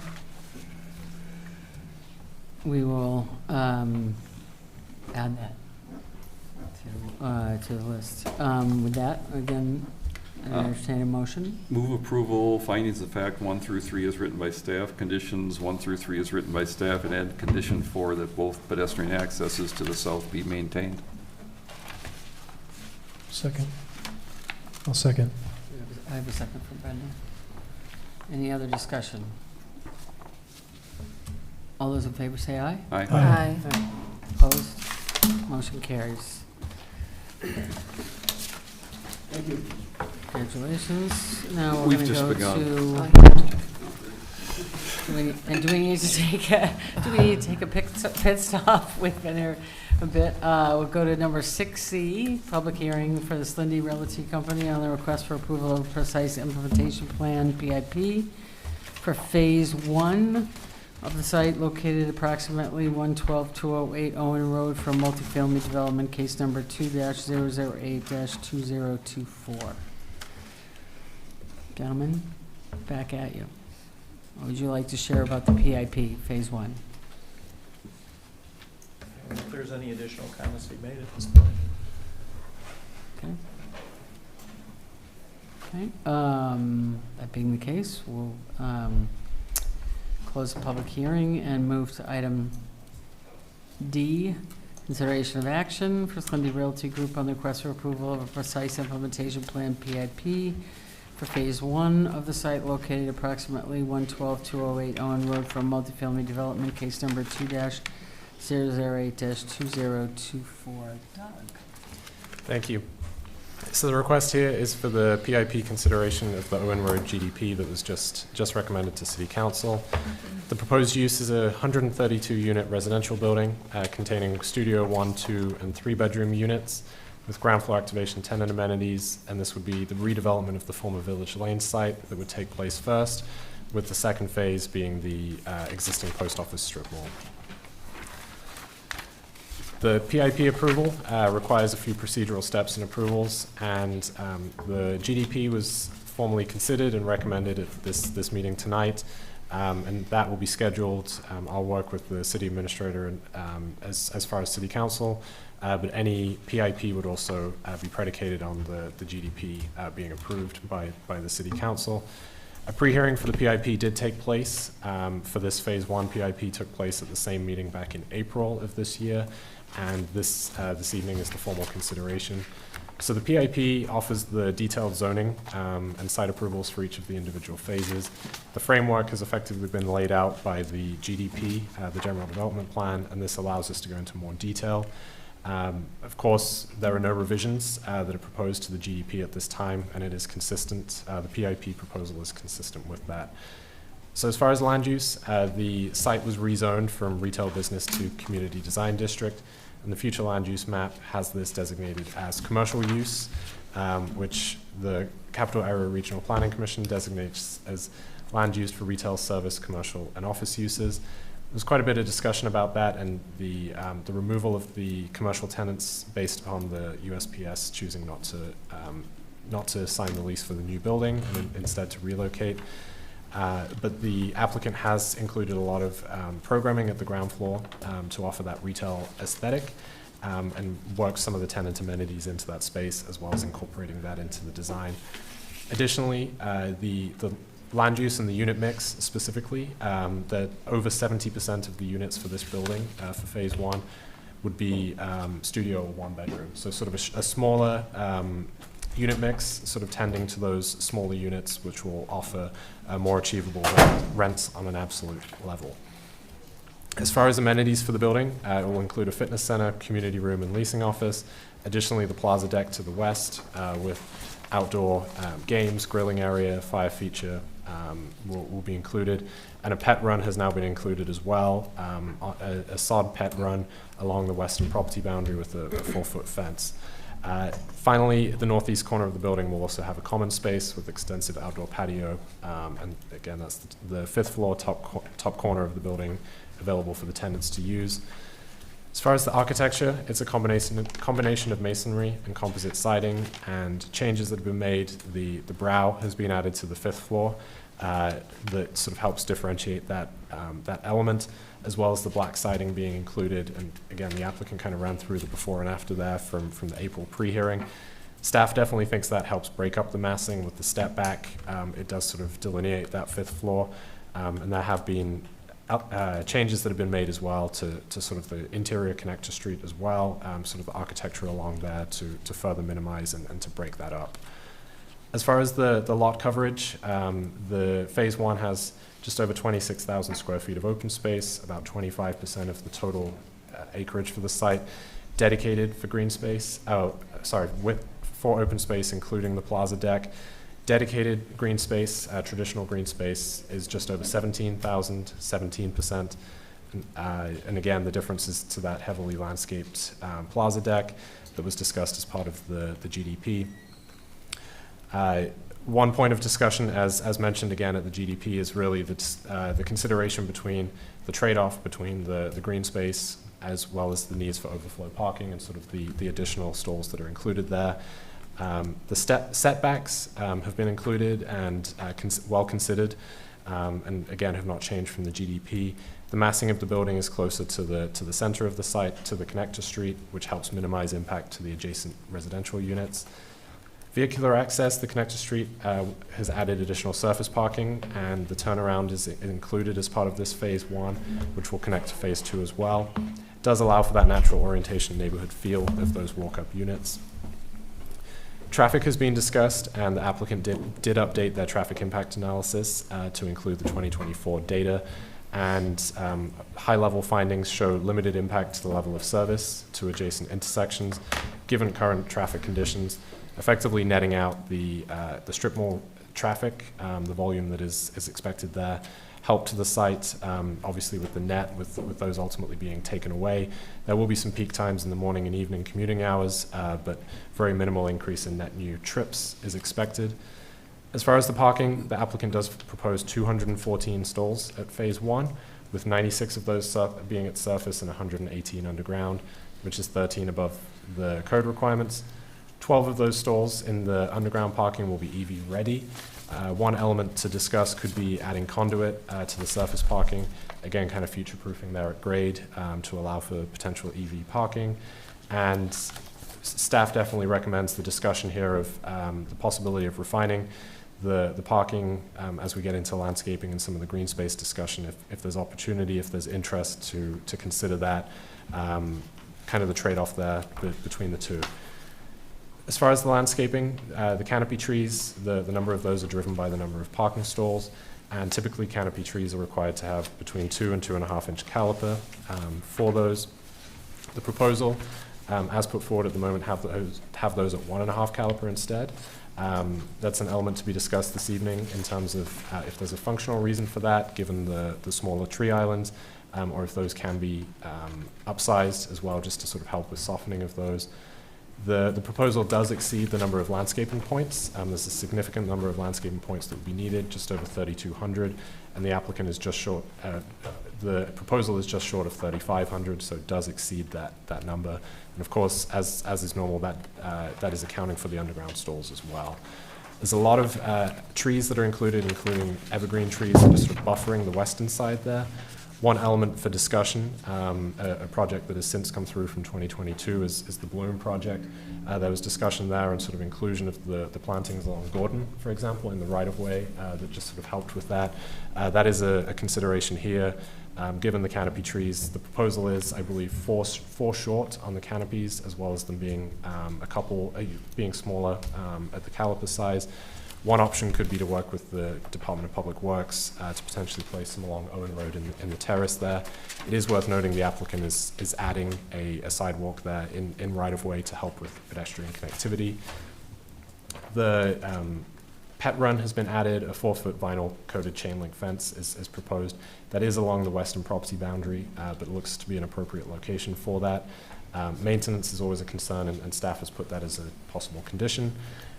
The lighting, the photometric plan shows no more than 3-foot candles of light at the property boundary, and that is maintained, appears to be a compliant proposal.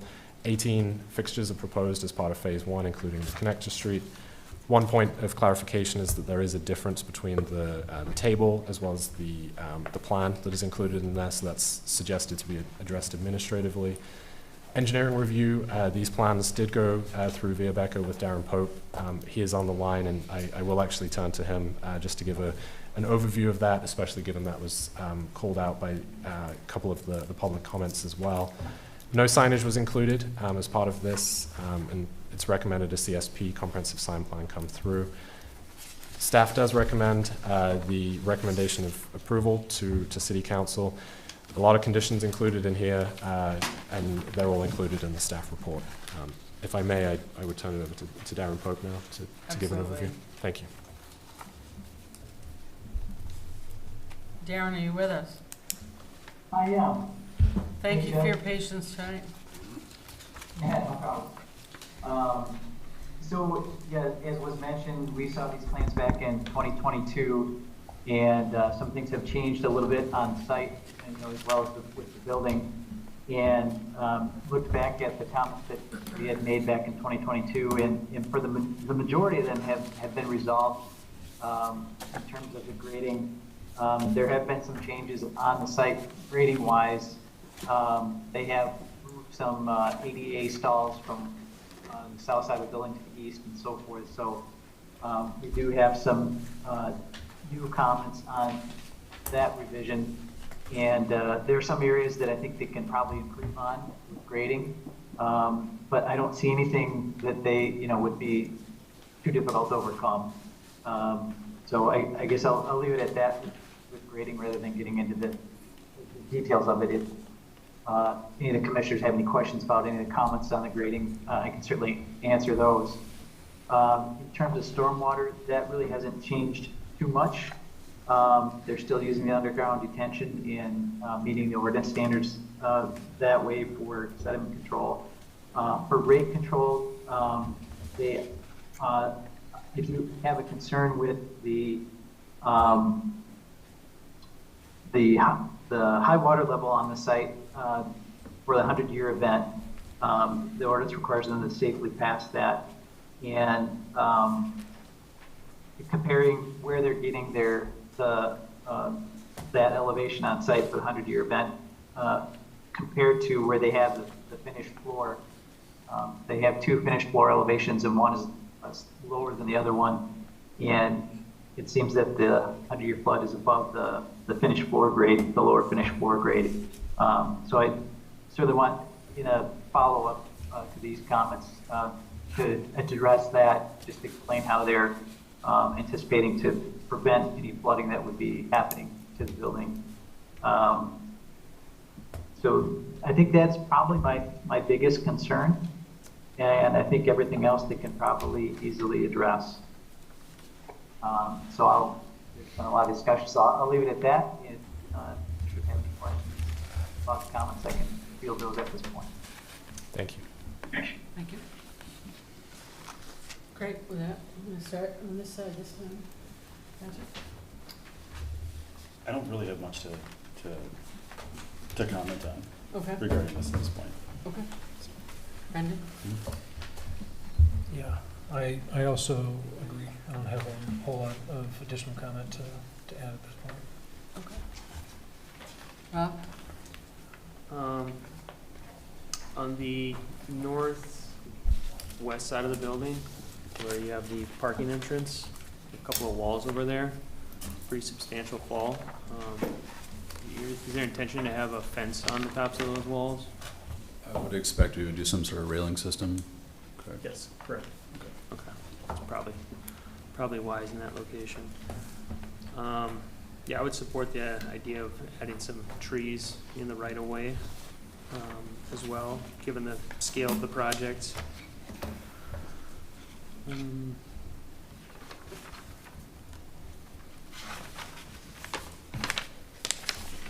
That's all I have for right now. John? Very nice project. I think this is going to fit well with Monona, and it's much needed. So I appreciate the design. I wish this was going on Monona Drive, because I think it's a pretty handsome building. I think the Brow was a nice add that cost money. So I think it should be recognized that you added to the project. I would have one aesthetic consideration for your team to think about, and that is the selection of the masonry. The masonry, the building has so many nice different materials that are composed nicely. There's a lot of clean lines, I think, in the building. The masonry appears to be like a molded, like antique kind of brick with very soft edges. It just doesn't seem to fit the design well. So I would ask you to just take another look at that for what it's worth. But I think this is a much improved use of the property. So thank you. Susan? Yeah. Nothing really to add, except I will mention the trees again, because I think that is a big deal. And I think they do have to be of the size the city requires, so larger caliber. But you can do that, I'm sure, so nothing else to add.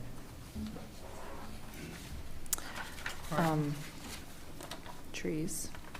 But how does the cul-de-sac or circle, is there going to be, I guess, how is that going to be striped to control the flow? Or is there going to be something in the center of it to, because once this, I know we're talking about phase 1, but once phase 2 is done, how is it going to control the, and not that there's going to be a ton of traffic there, but still, how are people going to turn left into that one parking lot or right into the other parking lot? And are you able to pull up the site plan for me? There is the potential of putting some striping within that to assist with that. Keeping it as open and as flexible for the fire department is probably our number one concern. But addition of striping, even maybe a central circle that identifies this is the non-traffic portion, correct. We can look at that for sure. okay. It's hard for me to visualize how big that actually is, so it looks small, but you've figured out that it's big enough for our large fire trucks. Working with the fire department, yes. Okay. Okay, so you're still working with them? No, I believe this has gone through. They've supported it. Is Brian Arkand on the call? He is, yes. Good. Maybe Brian can speak to that, our civil engineer. So we haven't run the fire truck turning through that circle. I don't know if the fire truck will be able to turn fully within that circle, but if you look, you can pull up the civil plans. I don't think it got labeled on our civil plans, but the intent for the interim condition More of a hammerhead. is, yeah, there you can see, I guess it'd be the east side of the circle, there's kind of a dashed rectangle. Maybe go to the erosion control plan, kind of shows it better. I can pull that This up. is the landscaping plan. Or can I share my screen? That'll be easier. I'll let you do Okay. All right. 1 second. Go ahead.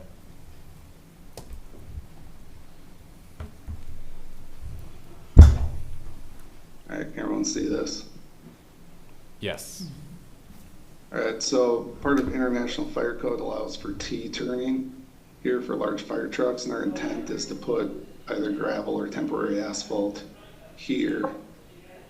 You can see on our grading plan, we're filling in this portion of that temporary, or that, I guess you could call it a storm pond existing, but it really just has 2 pipes in and no pipes out right now.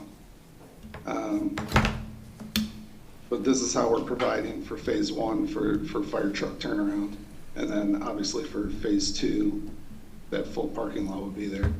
So, I mean, we'll run the auto turn for fire truck, but yeah, I don't know that this is big enough for a fire truck to make that turn. So the idea would be to provide the T turnaround, which again is allowable in the International Fire Code. And we'll run Darren has sent us over the auto turn information for the Monona fire truck. So we'll show how that can operate. Okay. Does that clear things up? Yeah, I mean, and snowplows are gonna need to be able to get it, well, unless it never snows again, but snowplows will need to get in there too, so just, I guess, I would pay Yes, attention a to snowball that. might be able to make that. I mean, the large Monona fire truck is a pretty big, that Yeah. ladder truck is a pretty big vehicle. Yeah, I just want to clarify, something. This is a private street, right? Private, so it would be. it's our- not, it's gonna be your snow removal, You're gonna use like yeah. a skid steer, right? Right. In that area, yeah. Yeah, oh, yeah, okay. Like it was more, it was intended more for like Amazon vans and UPS trucks, you know, to be able Okay. to turn around when they come in to make deliveries. Okay, yeah, well, and they'll be there a lot more, hopefully, than the fire truck, so. If it's anything like my house, I'll be there about every day. Yeah. The Oh. fire chief looked at this, right? He has, yes. I'm not sure. Typically, it is Darren that will review it with the model and things like that, but yes, thank you. And then, I may have missed it, but is the trash enclosure outside, right next to where the parking garage door is?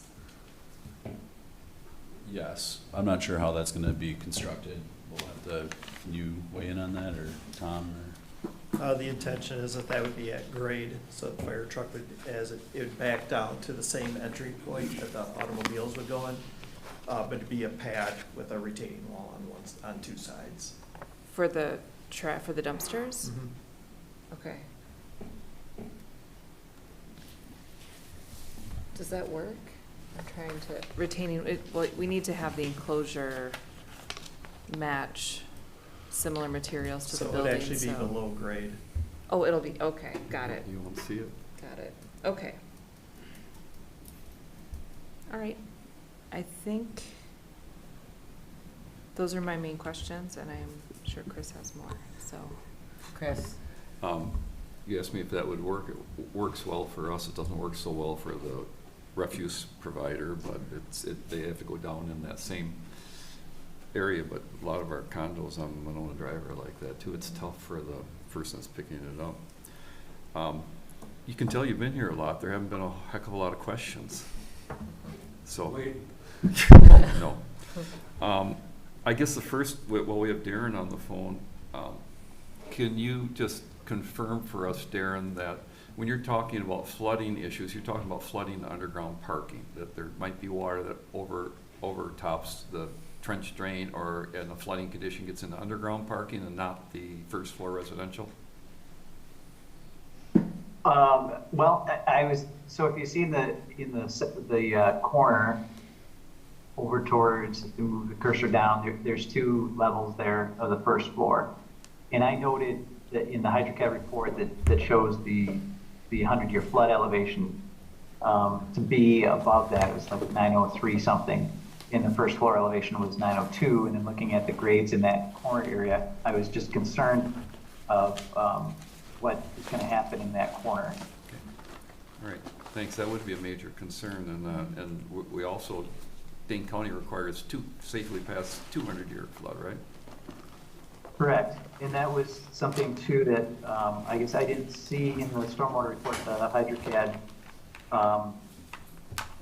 modeling for the 200-year event. So that was something that I wanted added to their analysis. Well, that's actually a good catch. I don't think the applicant would want to issue with that either. And then, and I guess going back to the underground parking, they have said that they're still waiting on the stormwater pump designer to finish their design of the pumps that would then pump out the trench drain that goes down towards the underground parking. all right, thanks. Yeah, I'd seen that in your recommendation. I didn't realize your flooding issue was the corner of the buildings. That's pretty important. And also, we have you, Darren, you have reviewed and you can confirm that with filling in a portion of that existing exterior detention basin that's being filled in for this project, they still are meeting all their performance criteria for water? You know, that's something I'll have to check. I'm not sure if that's. Darren, that was taken into account. That's why I did the interim condition. So I have the interim condition, because we did want to make sure we're filling that in. Because again, this has no outlet pipe right now. I mean, both this storm sewer and the storm sewer come in. I mean, it's just infiltrating dirty water. I mean, it's essentially the DNR's worst nightmare right now, the way it is. So obviously we're trying to make it better. And that, yeah, I'll go through this with Darren, and maybe we need to provide some better surface modeling for our overland routing in those large storms. But the HydroCAD modeling was really for the underground stormwater system, which is only sized for the 10-year storm.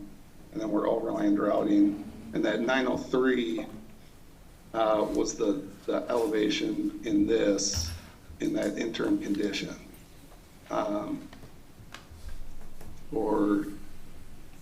Which I believe it's contained all the way through the 500-year. It may overland route slightly, but you can see this 904 here on our top of curb.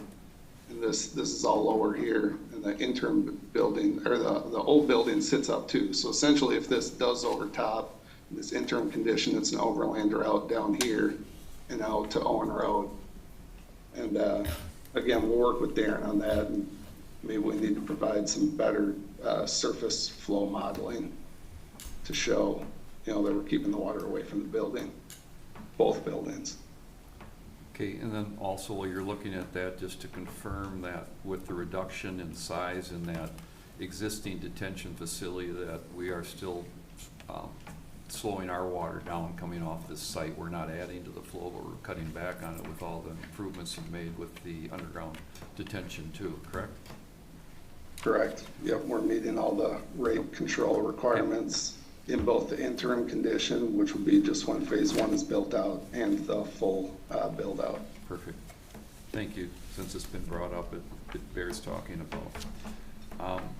Question, Doug, did I miss it? Do we have catalog cuts on what the electric poles and the fixtures and everything look like?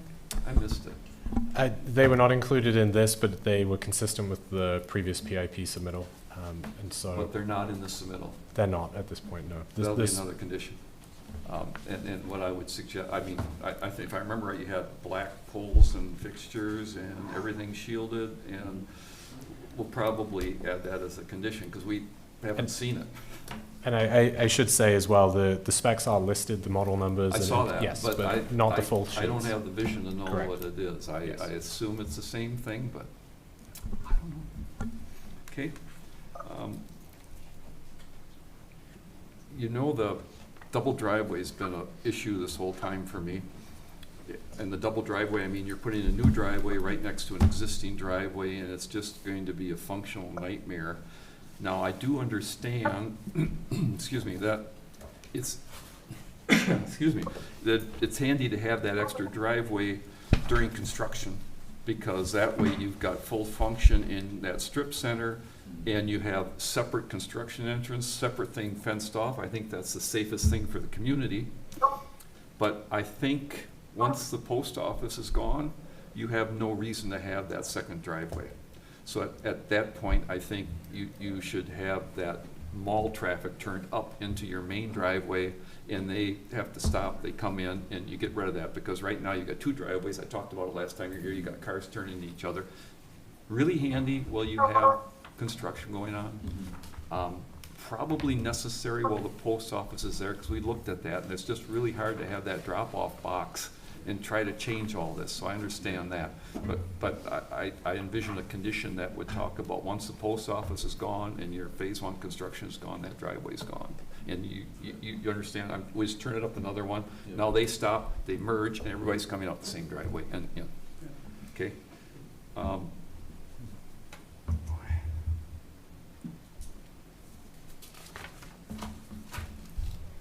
And we are showing that in our demo plan. I think it's probably, this line work probably needs to be turned off on the site plan, so it's clear that, Yeah. you know, at this point, this is gone. But you can see we did hear that comment last time and are intending to address it. Yeah, the issue I think we never figured out was what do we do about that drop-off box, and how do we get people in and out of there? And one thing we talked about, you have that where you're gonna connect up further down, and that might be something, there'll be a condition, but that might be something you come back and say, hey, we've come up with this, wouldn't this be great? And I think the commission would be happy to take a look at that. You didn't discuss it, but I agree with your comment about the seating by that northeast corner. Do you see any reason where you have that nice lobby, there couldn't be a bench or some amenity there? Find somewhere there could be some seating or something. You didn't mention it, Doug, but I know you had it in your staff Yes, report, and I thank think it's a great idea when we're trying to, engage the outdoors and indoors and make this all work together. It's a minor thing, but I think it was a good suggestion. That's it for me. Great. I would just have two things, one of which I would just reiterate, again, look at the trees, look at the landscaping, anything more you can eke out. I know that we're making an exception for some amenities, but it is a big building, even as it is an attractive building, and I think the more green, more trees, including on the right of way we can get, the better. More landscaping, real landscaping, and then the other thing is, and I think we mentioned this several years ago when you were here, but we'd like to see you at least roughing out for solar, rooftop solar. And I think your architect said that's pretty much standard practice at this point. Honestly, with the federal incentives going on right now, it's really inexpensive to put on the roof. And I think it would be, particularly with the clients that you're trying to attract, I think it would be a good thing to market if you actually had solar, not just roughed out for solar, but if you had solar, because, younger individual, first-time apartment dwellers, young teachers, whatever it is, that ends up in your apartment building, I think they appreciate it, and God only knows, the last 95 to 100 degree weather we had last week in June, it's not going to get any cooler. We need all the help we can get. With that, yes. Kind of along that similar line, roughing out for running conduit so that you can rough out for potential surface EV stations at some later date possibly. Which Yeah. would seem to be a good idea. Is that something that we would maybe hide from the public, or does it matter where we put it? I'm only concerned about people coming in the lot, parking right. that don't live there, and if we're talking about a parking potential shortage. I would just want to make sure that you don't expect it to be, 8 stalls up front. Right, and right, here's the no. free parking and come in charge, and, just asking the question. Yeah, and it can also be, I mean, I think a lot of the charging stations, they're third party anyway, right? So it wouldn't be something that you would have to manage, but yeah, they could be in a, I don't know, Chris, I'm trying to think where we ended up putting them in the dental office, one of the things. I had a couple more comments. Of Yeah. course, I always have a couple more. But this pertains to Sue's comment. What we usually talk about is have conduit run. It's Yeah. cheap to run conduit. Yeah. It's not even stuffed up. The public doesn't even know about it. Now, as far as your location, you pick the location. Where do you want to have it? Where you think that your residents want it? You don't want to ever put it in the most convenient parking because you don't want to tie that up, right? Mhm. So what you're talking about is, can I put it behind the building? I don't think anybody would have an issue with that. Okay. And we're not saying that you have it there right now. We're saying it's really easy to stub conduits out. It's cheap. Yep. And figure out where that good spot would be and where you want to put it. And Right. yeah. And when I was talking, I guess, I assume that you realize when nobody mentions it, that we all agree with staff's comments. Staff has 21 comments or conditions here. And so I meant to ask you, you've read them, I'm sure. Do you have any issues you want to talk to us about on any of staff's comments? And that includes Dick Veerbecker, Darren's comments. If there's something here that you think is unreasonable, or that you're gonna die on that hill, we need to talk about it now, because I agree with what staff wrote. I mean, he did talk about the 2 to 2.5 inch calipers instead of the 1.5. He did talk about a lot of these things, so everybody else glossed over it. Yeah. I don't. The tree caliper size shouldn't be a problem, so, but any of these things, Yeah. yeah. And when the chair talked about the additional canopy trees, that's a comment we talked about before, to put them along Owen Road and work with forestry where they want to put them. Sure. I mean, but we all just kind of let it go because we assume with the staff condition, unless there's something you say, man, I can't do that, we probably would still ask you to do it, but at least you'd have your chance. Imagine that. Well, I guess, Brian Arcan, are there any utility issues on Owen Road that would prevent us from putting trees in that public right away? Yeah, I did just want to point out that there's storm sewer that's going to be in the terrace once the side, I mean, it's in kind of a swale now, but once we put that sidewalk in, we'll be creating a terrace, and there is city storm sewer through most of it, not down here, but there's a fire hydrant. So I guess I don't know how open the city is to having street trees put in on top of their storm sewer. But there may be other locations we could add canopy trees on the site. Plan Commission will tell you to put them in. Public Works will tell you don't. Well, it does say in collaboration with Public Works, so Yeah. they can figure it out. I think it's important. And CDA will tell you I think more terrace density. trees are important. We have them everywhere else in the city. We look to put them in everywhere. I'll recall, there was a developer in, this has no bearing, but has a little in Cottage Grove that's, man, I'm putting all these great big trees with this new, I won't say the name of the project, this commercial project, and they're gonna be that close. And I don't think I should put terrace trees in right next to those, because it's only like 10 feet away.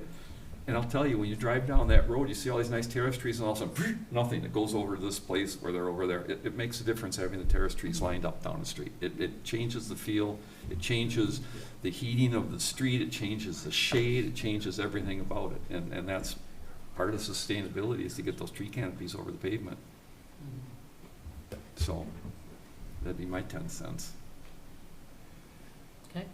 Anything else besides potential in motion?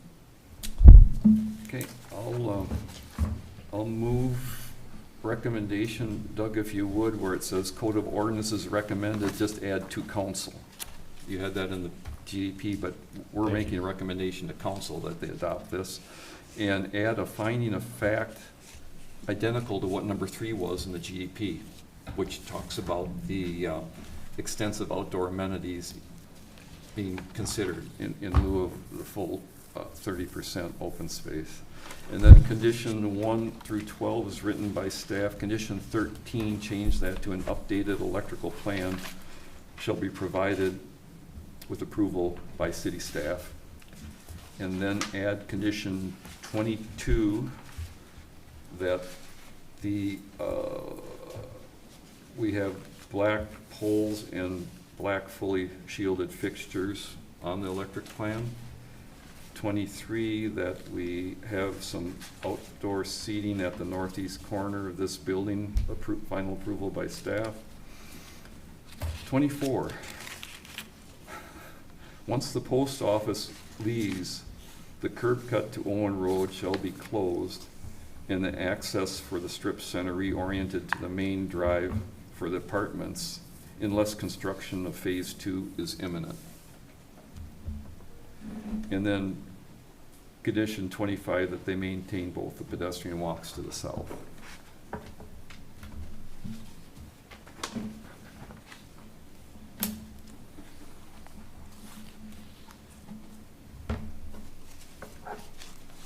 Do I have a second? I'll second.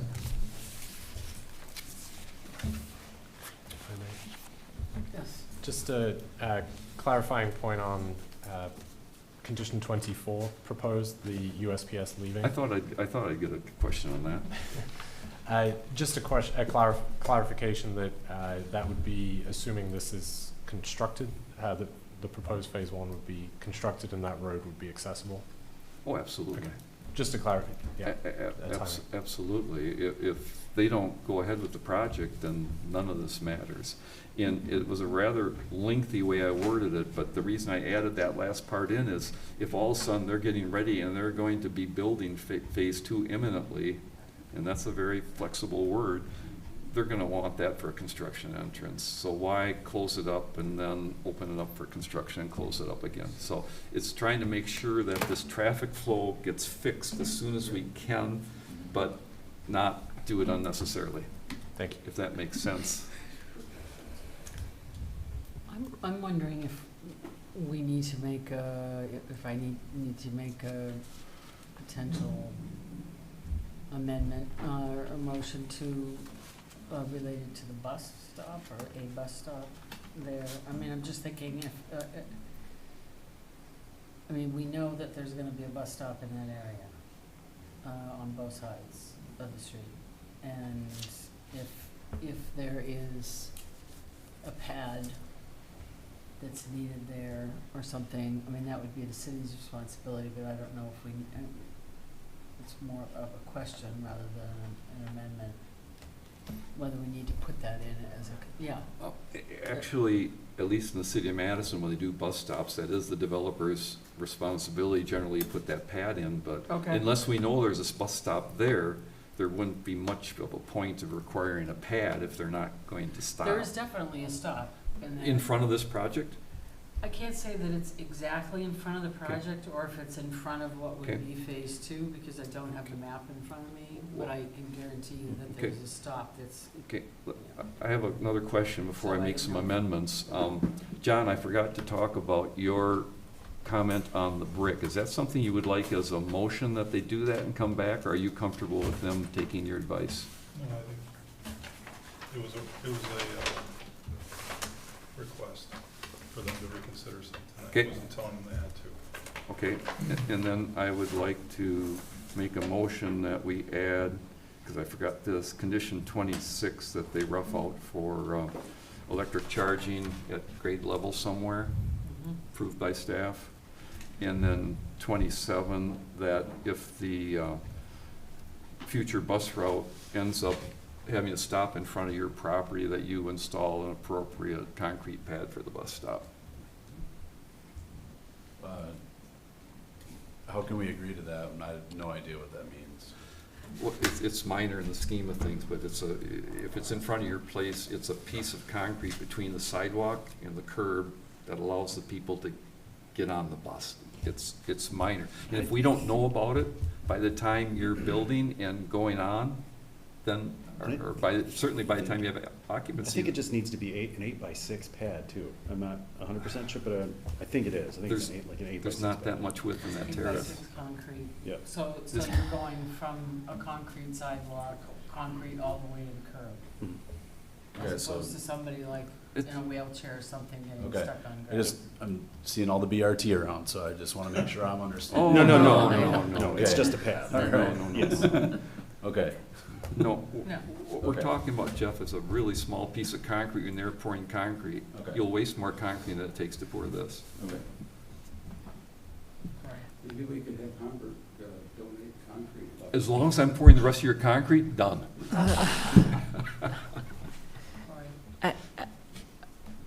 How would it happen if there was already a building there? The city would just talk with the owner of the building and come to an agreement about putting concrete down? I guess if there's concerns, we don't have to put it in as a condition. That's kind of what I was thinking if that happens. If we don't know, Is it like an assessment, like a sidewalk or? I don't know. I'm not sure. I don't know. John, you know? Unless you don't have a problem with it being in there. Did we get a second on the motion? I'll second. Yes, you did. Oh. On the amendment. On the amendment. Do I have a second on the amendment? Second on the amendment. I'll second on the amendment, yes. Okay, we've got a second on the amendment. Well, and you did say if it turned, we don't even know if the stop is right there. So the motion was worded, if the stop is there. Honestly, this is so small. If it Yeah, was, it's not a if big- they could get a bus stop in front of this building, it would be, That'd be nice, yeah. be good for them. That's right. It would, And, yeah. and for, if they can get a bus stop, putting that pad in, it just helps them. Right. It would be good for them. I'm sorry? It would probably take out one of the trees. I was going to bring that up. I didn't want to cause any trouble. I just whispered that to Jeff. Yeah. Public Works told me it cost about $7,000 for or $700 to put a pad for the bus typically. Yep. Yes, if it's a special trip. Yep. And if they're on site Mhm. pouring concrete, it's It's like nothing. substantially less than that. Okay. It's not, It- okay. If I were you, I'd be trying to attract that bus stop. Well, we might. So we're gonna vote first on the amendment, correct? All those in favor? Two amendments. The Oh, the conduit, the the conduit stubbing the for the- Oh, that's conduit. right. I thought there was two pieces to an amendment, not two amendments. Yeah, sorry. That's all right. Let's vote on the First Amendment. All those in favor, which is the concrete, which are we doing first? Electrical. Electrical. I have them both. We bundled them as an amendment. Okay. Two That's two what I additional thought. conditions. Additional Yeah. conditions, Right. So it's one. That's what I thought. Right. All those in favor of the amendment signify by saying aye. Aye.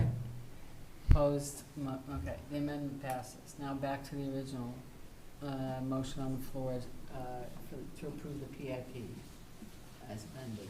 All those in favor say aye. Aye. Opposed? PIP passes. Congratulations. Thank you. Take care. Thank you. Appreciate your comments. Yeah.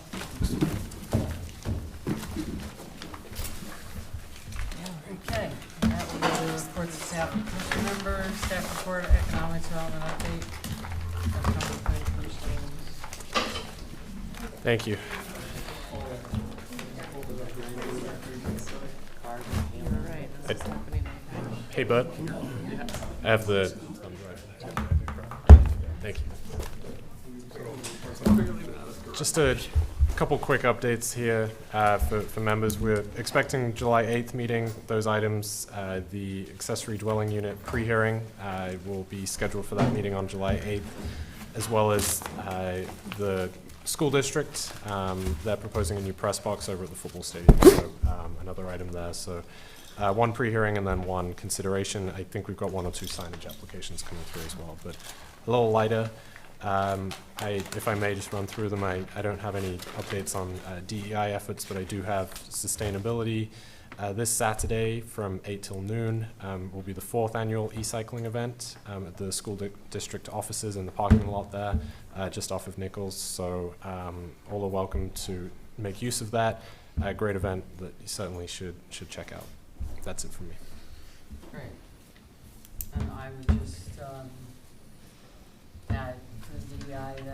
if you didn't have the opportunity to come by the Harry Whitehorse International Wood Sculpture Festival in the last 9 days, strongly encourage you to go up to San Damiano and see the beautiful sculptures. There's 11 of them, and they're now looks like a sculpture park. They're all in a line from artists from all over the world, including several indigenous artists, and I'm just couldn't be more proud of the event overall.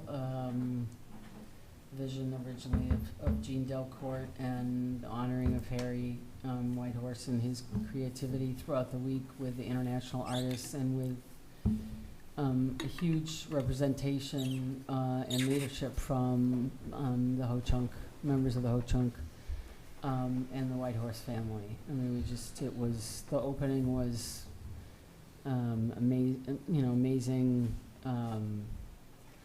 singers, Thundercloud singers and dancers, and John Greendeer opened, who's the president of the Ho-Chunk Nation. And we've always said that how important it is, particularly with San Damiano, to always honor and celebrate the ancestral nature of that land, because it was special to them, and it was just super fun to have not only working with the Ho-Chunk in partnership, but also all the international artists. And we put Monona on the map in a way that it has seldom, if ever, put on the map on a Midwest level. I mean, we had a grant from Travel Wisconsin, and we heard and saw, visitors from Minneapolis, from Minnesota, from Illinois, from, certainly all over the upper Midwest came in for the festival. So it was a great event. Encourage you to see this sculpture.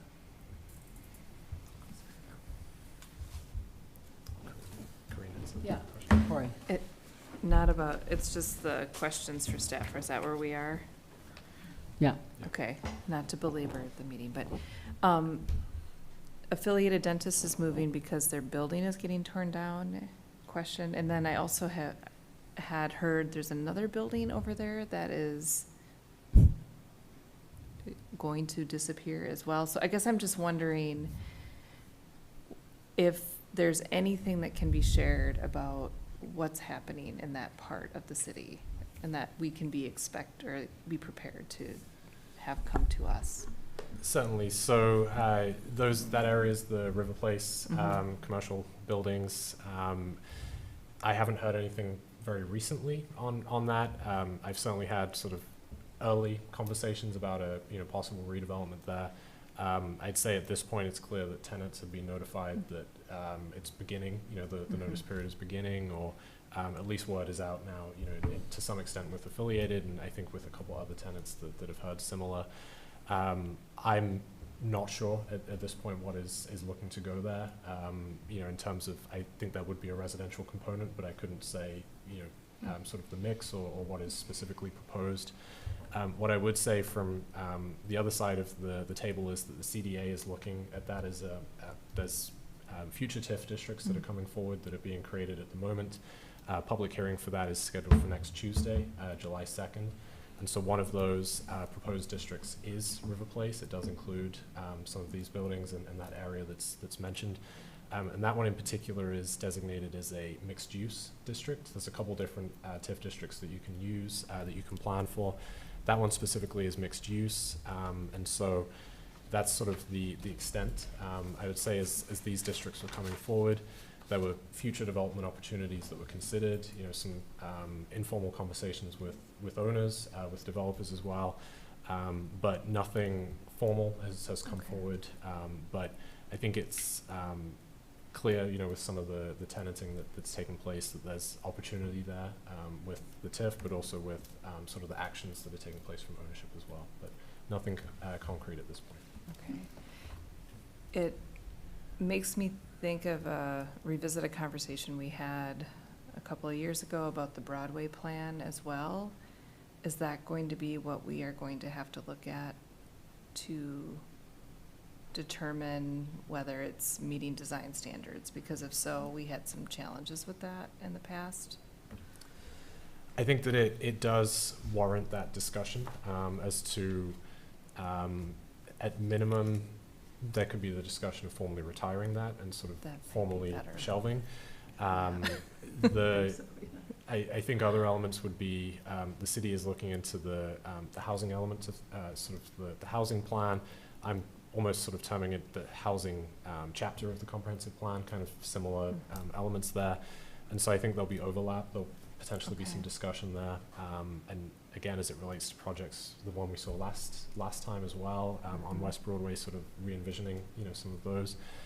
So I think that goes into it. I would also say, depending on project timelines, the updated comprehensive plan as well, I think would help with that future land use and some of those discussions.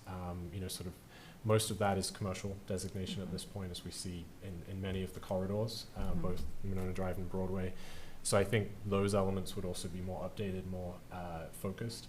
I'm not sure, I would not say at this point there's a plan for sort of a small area plan or anything, a corridor plan to replace it. Okay. But I would imagine those documents would be very good guiding documents, supported from the economic development side with the creation of the district as well, to help with that. But at this point, there's been nothing, no vision or anything laid out specifically for those, or an update to those. Is there anything that this commission could do or think about or talk about that would be helpful to the city? And that's more of a rhetorical question that you don't have to answer now. But just if these things are on the horizon and we know we have a comprehensive plan coming and that sort of thing, like, I guess, is there anything that would help us be more proactive as a community than reactive?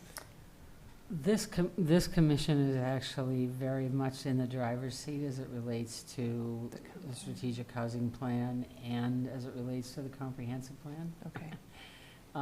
So we will be involved as we dive into that. Okay. Into both of those. Okay. But you're welcome to add to that. Yeah, I think that is fair. I think as part of a discussion of the corridor plan of the existing of the 1989 corridor plan, I think that would be, it would probably need a conversation to say if it were to be shelved, if it were, for that discussion to take place, is it because it doesn't align with the vision? Is it because of design elements? What's the reason for that? So I think they would go hand in hand to some extent, but I would say that would be a worthwhile conversation, absolutely. I think there'll be overlap with the plans coming forward. I think ideal scenario, you look at corridor plans, you look at those elements. I'm not sure that there's capacity for that at this point, but I think that certainly the visions that we have laid out in housing and especially the comprehensive plan as it relates to commercial corridors, retail, evolving, the evolution of that, the commercial space, I think that's going to be very important, and especially the future land use map. How does that evolve? And that'll be citywide, so I think that's a really important element to that as well. Okay, thank you. Any other requests? I guess you can't ignore that, can you? Yeah. I had a couple quick ones. Question for the chair. What happens to those sculptures? I ask that a lot. So, they will stay local. They actually have to cure for a year before they are installed permanently anywhere. So during that curing period, they're treated or oiled occasionally, and it has to be in a shady, outside, in a shady but not wet area. And as of right now, we have Oberk is taking 5 of them temporarily, at least on a temporary basis. We're working with the festival around some that may well be installed in the parks eventually, into our parks. One time we were doing our master planning for whatever you call it. Grand Crossing. Yeah, we talked about public art. And we put electrical in Grand Crossing. We did indeed. With the idea Yeah. of having a public art piece, so yeah. Just a question. Had that very much in mind, Okay. as it relates to this. So, we're working with the festival organizers right now in terms of where else, at least on a temporary basis, if not a permanent basis. Typically, what happens with the festivals, by the way, this is not only the first festival named after, in honor of an indigenous festival like this, in honor of an indigenous member of our community, but it just doesn't exist in the United States. I mean, every single one of these artists that came from Europe talked about the 50 or 60 festivals or symposiums, carving symposiums of stone, of wood, of all different kinds of materials that they participated in all over the world, and definitely in Europe. And to a person, I think there had only been one out of all of the artists that were here who had been to the United States, because there's never been anything like it. So it was a real treat to have them here. And some communities have had traveling art too, where these are set up to different areas in the metro area, and they might just rotate. I haven't seen them, but if they're extraordinary, it would be a fun thing. Yeah. So anyway, we're giving everybody a couple of days to rest up, and then we're going to get back at beyond the ones going to Oberk. Okay. What's going to happen. A couple other questions. We talked about it tonight with the dental clinic, but we know when we approved everything down at the Triangle that the only way we could do it was with the shared parking agreements. Yet when you go and try to park in Abbott's parking lot, if you're not an Abbott customer, you will be towed, it says. And that's not how it was approved. It was approved with shared parking. It's the only way it got approved was by having shared parking agreements with that, and I believe the bank too. So how can they put up signs that say they'll be towed if they park there? That may be a somewhat recent addition. We have had that discussion in the past, and they were removed. Okay. And there was softer language put about shared parking, Okay. and so I'll look into that. Just double check, Yep. because Thank you. they tend to get a little testy in that lot. It's empty a lot Yeah. right now. Okay, I'm surprised. But that scares people off from parking there too. Certainly.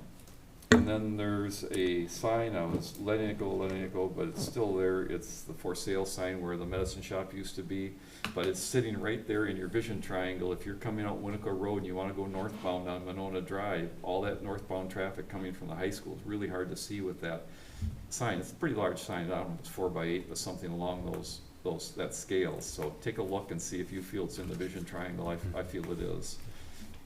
Thank you. And then lastly, when you're looking for a quorum on July 8th, I'll be here, but we are doing if it gets passed, we are doing the demo work and the foundation work for that press box. So I'll be abstaining there. Thank you. They're finally doing it, that's awesome. Long needed. Any other information, requests, comments? And if not, I'd be delighted to take a motion to adjourn. I move to adjourn. Do I have a second? Second. All those in favor say aye. Aye. We are adjourned. Thank you. That's where It's been flying apart for- announcers